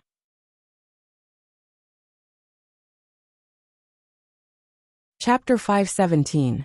In the time that followed, Yin Jian did not teach them any skills, only asking them to memorize the structure of the human organ map. Chu Ning and the girls were diligent, doing whatever Yin Jian asked them to do. However, other than memorizing the human organ map on the first day, Chu Ning and the girls did not learn anything else. Night fell quickly, and the military training continued into the night. When Yin Jian announced the end of the first day's training, Chu Ning and the girls could not help inhaling sharply. It was not tiring in the beginning, as they only needed to memorize the human organ map. However, after memorizing it, they had to memorize it again and again. It was a torturous feeling. And this was only the beginning. At night, Ge Junjian drove them home in the jeep. In the end, Ge Junjian said that he could send Yin Jian to Zhang Meihua's house in Xinjiang town. Of course, it was a 2-hour drive from Longmen City to Xinjiang town. Ge Junjian drove Yin Jian there, so he had a reason to stay the night in Xinjiang town. Yin Jian did not reject Ge Junjian's kindness. Coincidentally, Yin Jian wanted to go to Xinjiang town as well. After all, Qin Yiru, Yin Yi, and Xiao Yunju were still staying at Zhang Meihua's house in Xinjiang town. On the way back to Xinjiang town, Ge Junjian chatted with Yin Jian out of boredom. Suddenly reminded of her mother, Qin Yiru, and Ge Junjian, Yin Jian could not help asking, "Do you have a family, Officer Ge?" Yin Jian was straightforward and did not like to beat around the bush. Ge Junjian was taken aback by her straightforward question, but soon Ge Junjian smiled and shook his head. "I've already divorced my ex-wife. I have a son, but he doesn't like me. He went abroad to study." As he spoke, Ge Junjian sighed helplessly. "Okay." Yin Jian nodded and didn't ask any more questions. After all, this was Ge Junjian's private matter. It would be strange if she asked too much. Returning to Zhang Meihua's house in Xinjiang town from Longmen City was quite extravagant. After all, gas was expensive these days. They had to go to the military training camp for the next 5 days. If they traveled like this every day, the gas consumption of the car would not be small. However, Yin Jian didn't care about this amount of money, and neither did Ge Junjian. Although Ge Junjian did not have much time to rest, As a high-ranking military officer, his monthly income was immeasurable. Gu Yunjian's residences were also luxurious mansions that occupied the best spots in Longmen City. It was already 8:30 in the evening when they returned to Xinjiang town. Xiao Yinju had already gone to bed on time. Qin Yiru was still cleaning up when Gu Junjian ran over to help. Everyone was there except for Ce. He probably wouldn't be back anytime soon after returning to an Hun group. He had only left for a short while, but she was already missing him. Yun Jian looked out of the window and stared at the moon hanging in the sky. She suddenly felt emotional. Was he looking at the moon in the sky as well? Xiao Jian. Her brother Yun Yi's voice came from behind. Yun Jian did not turn around, but she answered, "Amen, brother." Yun Yi came over and stood beside Yun Jian, looking up at the moon through the window as well. He hesitated before asking, "Xiao Jian, do you know where she is now?" The she Yun Yi was referring to was Qing Yu. Yun Jian's interest was piqued at once. She stopped looking at the moon and shifted her gaze back to Yun Yi with a smile. "Qing Yu's home. I'm planning to visit Qing Yu on the 12th of the Lunar New Year." "Why, brother, do you want to go too?" Yun Jian asked in a roundabout way. Chapter 518. Yun Jian nodded. Although Qing Yu was a high-ranking member of kosher mercenaries, she was not an orphan. Back then, Qing Yu had learned the art of poison under Snake. Lizard before Snake. Lizard arranged for her to follow Yun Jian. Qing Yu was brought back by the organization when she was young. She already had a memory back then. When Qing Yu followed Yun Jian, she was capable as well. It was not difficult for Qing Yu to find her biological parents with a little effort. If it were not for the military, Yun Jian would have gone to Qing Yu's house long ago to pay her a New Year's visit. After Yun Jian spoke, Yun Yi fell silent. Both of them looked at the upside-down moon in the sky in silence. I'll go to bed first." Yun Jian pressed her lips together and blinked her pretty eyes at Yun Yi. "We have to wake up early tomorrow."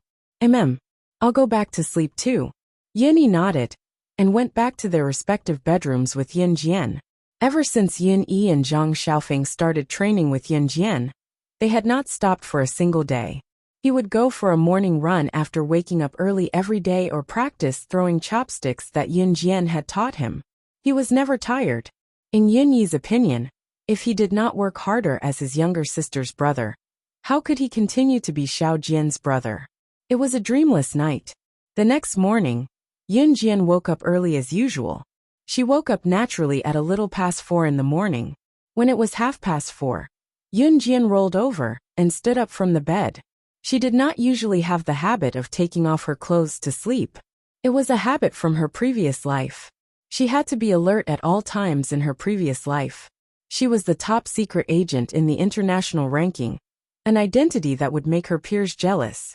Hence, there were plenty of people who wanted to kill her and take her place. If she took off her clothes to sleep at night and was suddenly attacked in the middle of the night, she would not even have time to put on her clothes. Hence, she had always slept straight away without taking off her clothes. Yun Jian groped her way out of bed in the dark. Gu Junjian had also woken up. He was sitting on the bench downstairs, putting on his shoes. It seemed that he had just woken up. They had to gather at the military training camp at 6:30, and it would take at least 2 hours to reach the camp from Xinjiang town. Therefore, Yun Jian and Gu Junjian had already decided to wake up at 4:30 a.m. sharp. "Officer Gu, let's go," Yun Jian said when she saw that Gu Junjian had put on his shoes. "Yes," Gu Junjian responded, and then walked out with Yun Jian. "Wait, Xiao Jian, Officer Gu." Qing Yura's voice suddenly came from the kitchen behind them. She hurriedly ran out and stuffed 2 eggs and 4 buns into Yun Jian and Gu Yunjian's hands. "Take these with you. You can't skip breakfast," Qing Yuru said considerately. As she spoke, she passed the eggs and buns to Yun Jian and Gu Junjian. Her fingers accidentally touched Gu Yunjian's calloused hand. Qing Yura blushed and turned away reluctantly. "Let's go." Gu Yunjian's handsome face was resolute as he smiled and told Yun Jian. Yun Jian had also seen the interaction between Qing Yuru and Gu Junjian. After asking about Gu Yunjian's family background and learning that he had divorced his ex-wife, Yun Jian was no longer against Qin Yiru and Gu Junjian. It was a 2-hour drive. As usual, everyone gathered at the military training ground. For the next 4 days, Yun Jian fulfilled her words. She would not let them die. She would only make them wish they were dead. Be it the execution, technique, or speed, Yun Jian would punish Chu Ning and the other 5 if they made the slightest mistake. The punishment was so severe that they did not even have the strength to raise their hands. Amidst Chu Ning and the other 5 screams, the 4 days that felt like years had finally passed. Chapter 519. On the 5th morning, Gu Junjian brought Yun Jian and the other 6 members of Team Monarch to F Province. Ai Guoxuan was F Province's Advanced Special Forces officer, and the group of ASF candidates he trained were the elites selected from the nation's youths. It was the higher-ups who informed Gu Junjian to bring Team Monarch to F Province's military base for a PK. Fortunately, F Province was neither too far nor too near. It would take about 5 to 6 hours of driving to reach F Province's military base from Longmen City. F Province was the closest to the ocean in Jia Province. It could be said that F Province was a city that sat along the ocean. The economy here was among the upper echelons. It was one of the top trade zones in the country.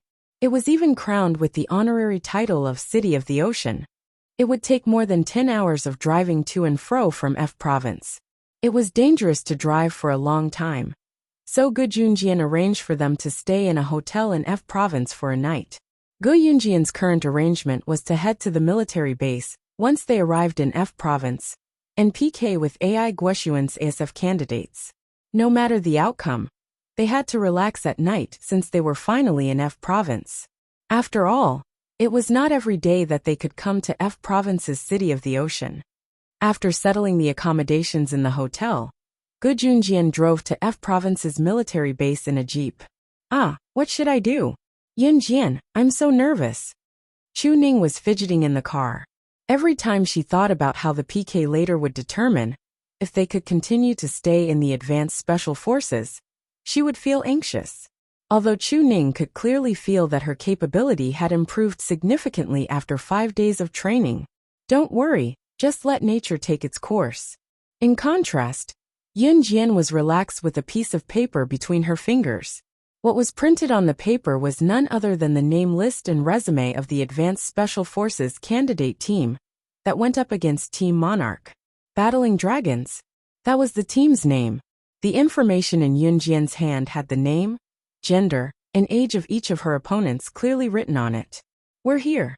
Don't be nervous. It's fine even if we lose. Gu Junjian stopped the jeep in front of F Province's military base and spoke to the group in the car. He would not blame them even if they lost.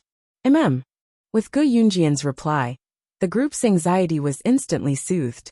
A group of people was already standing at the entrance of F Province's military base.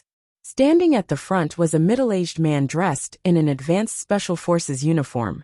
His looks were slightly inferior to Gu Yunjian's, but he carried himself with a natural military posture. He was watching the jeep slowly drive over. He was Ai Gu Yunjian's arch-nemesis. The moment Ai Guoxuan saw the jeep, he turned his head sideways to look at the group of aggressive youths behind him and said, "Failure is not an option in this PK. Do you understand?" Upon closer inspection, there were a total of 7 people in the group, and only one of them was a girl. They were Battling Dragons, the ASF candidate team that was going to challenge Yun Jian's Team Monarch. At this moment, the group of people saw the jeep slowly stop. Then, the door opened, and a delicate and pretty girl jumped out of the jeep. Her movements were clean and neat. The group's eyes lit up at the girl's appearance.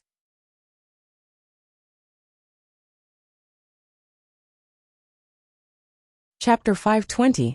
Yun Jian's fresh and pretty appearance did make everyone's eyes light up.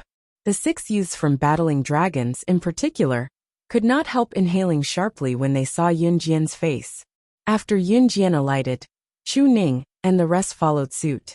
Gu Junjian led Yun Jian and the rest to the entrance of F Province's military base and met AI Guoxuan's gaze. Officer Gu, how have you been? AI Guoxuan's gaze sharpened when he saw Gu Junjian. Naturally, there was a hint of hatred in his tone when he met his enemy. Although Gu Junjian and AI Guoxuan were both leaders and officers of the advanced special forces, their grudge had to be traced back to the past. 20 years ago, Gu Junjian, AI Guoxuan, and a man around their age were actually sworn brothers. The three of them had trained together, lived together, and were so close that they would chat under the same blanket in the middle of the night. There was one night when they were caught by their superior officer and were punished to do the horse stance for the entire night. The next day, all three of them were on the ground. However, the bond between the three brothers grew deeper and deeper, until one day, AI Guoxuan did something that Gu Junjian would never forgive him for. It was an S-rank mission with a high difficulty. The three of them were sent to annihilate a criminal's lair. During the mission, AI Guoxuan's whereabouts were exposed and he was caught.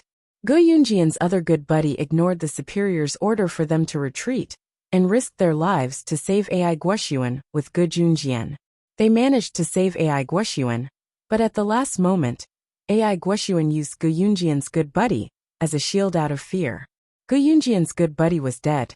He died for AI Guoxuan. The special forces could face death at any time. Although AI Guoxuan used Gu Junjian's good buddy as a shield, he was too eager to succeed and reported to his superior that Gu Junjian's good buddy was mistakenly killed by the enemy. Gu Junjian came from a well-to-do family, but his family could not compare to AI Guoxuan's. AI Guoxuan used his family background to wipe away all the stains in his life, allowing him to continue his perfect life.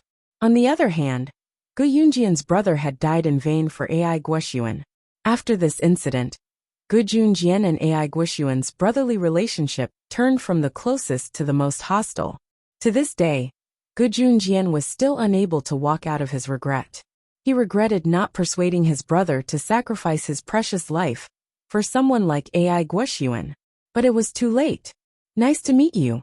Gu Junjian glared at AI Guoxuan, his tone devoid of courtesy. AI Guoxuan did not give Gu Junjian much face either. He looked at Gu Junjian and snorted at Yunjian and the rest who were standing beside Gu Junjian. Seeing that they were all skinny and weak, he suddenly looked imposing. This way please. AI Guoxuan's tone was casual when he said that. Huh? Gu Junjian scoffed and waved for Yunjian and the rest to follow him into the camp. This was because the team members under the two Advanced Special Forces officers would be competing for a spot in the Advanced Special Forces. Therefore, there would be officers with a higher rank than Gu Junjian and AI Guoxuan. The PK had not officially begun since the officers had yet to arrive. Yunjian and the rest stood where they were while Chu Ning and the rest were already doing the warm-up exercises that Yunjian had taught them earlier.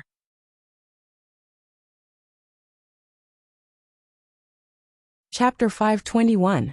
There were 7 people in Battling Dragons as well, 6 guys and 1 girl. The girl didn't say much. As for the other 6 boys, this plump young man who weighed more than 100 kilograms was the most conspicuous one. In terms of physique, Battling Dragons looked much bigger than Team Monarch. Especially the fatty named Lin Quan who weighed over 200 caddies. One look at his size, and one would think that he was immensely strong. Yunjian and the rest were all tall and skinny, looking as if they had no strength. Looking at the difference in physique, even Gu Junjian could not help frowning. AI Guoxuan, on the other hand, shot Gu Junjian a challenging glance. He had heard about it long ago. Among the 7 members of Team Monarch, only Yunjian and Jiang Weiwei were capable. As for the other 5, their abilities were nothing to be scoffed at. Therefore, AI Guoxuan had come prepared this time. The 7 members of Battling Dragons were all equally skilled. It was fine if 2 of them lost to Yunjian and Jiang Weiwei, as long as the other 5 won. This was because this was a PK match between teams. AI Guoxuan cursed inwardly. This time, he would defeat Gu Junjian. Officer Yuan is here. At this moment, a Special Forces soldier standing by the side saw a figure walking towards them, and could not help but exclaim in surprise. Officer Yuan was Gu Junjian and AI Guoxuan's superior, and also the judge in this PK match between Team Monarch and Battling Dragons. Gu Junjian and Ai Guoshuan saluted Officer Yuan immediately. You're here? Is everyone here? Officer Yuan glanced at Yun Jian's team of 7 and Battling Dragons amiably, and asked with narrowed eyes. Yes. Shall we begin, Officer Yuan? Lin Quan shook his plump body, and threw a challenging look at Team Monarch again. However, when his gaze landed on Yun Jian, Lin Quan retracted his provocative gaze. This little beauty was too pretty. Just looking at it made his heart itch uncontrollably. Other than that girl, the other 6 youths in Battling Dragons team were actually sizing up Yun Jian. What about you guys? Officer Yuan turned his gaze to Yun Jian and the others and asked kindly. We are always ready, Yun Jian said without looking up. Yun Jian was the core of Team Monarch. Oh! Officer Yuan seemed to be particularly interested in Yun Jian's words. He could not help but speak again. Yun Jian's strength had already caused a sensation among the officers all over the country. Officer Yuan had seen Yun Jian's photo before, so he couldn't help but ask with interest. We have to be prepared at all times, because they will lose without a doubt. Yun Jian repeated what she had just said, and added another sentence. How frivolous. However, after hearing Yun Jian's words, everyone's hearts trembled. Pretty girl, don't be so harsh with your words. What do you mean by we will lose without a doubt? Don't you know that there's always someone better than you? Lin Quan's fiery gaze roamed unabashedly on Yun Jian. In front of Gu Junjian, Officer Yuan and everyone else, Yun Jian turned back to look at Lin Quan and said frivolously, If you're that mountain, we'll flatten you today. Victory was Team Monarch's for sure.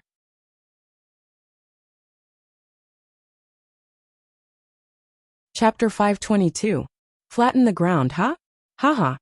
Chief Yuan laughed heartily at that. When the members of Battling Dragon Squad heard Officer Yuan's laughter, their expressions immediately turned ugly. When Chief Yuan was done laughing, he announced, I hereby announce the official start of the PK between Team Monarch and Team Battling Dragons. Everyone's ears perked up as soon as Chief Yuan finished his announcement.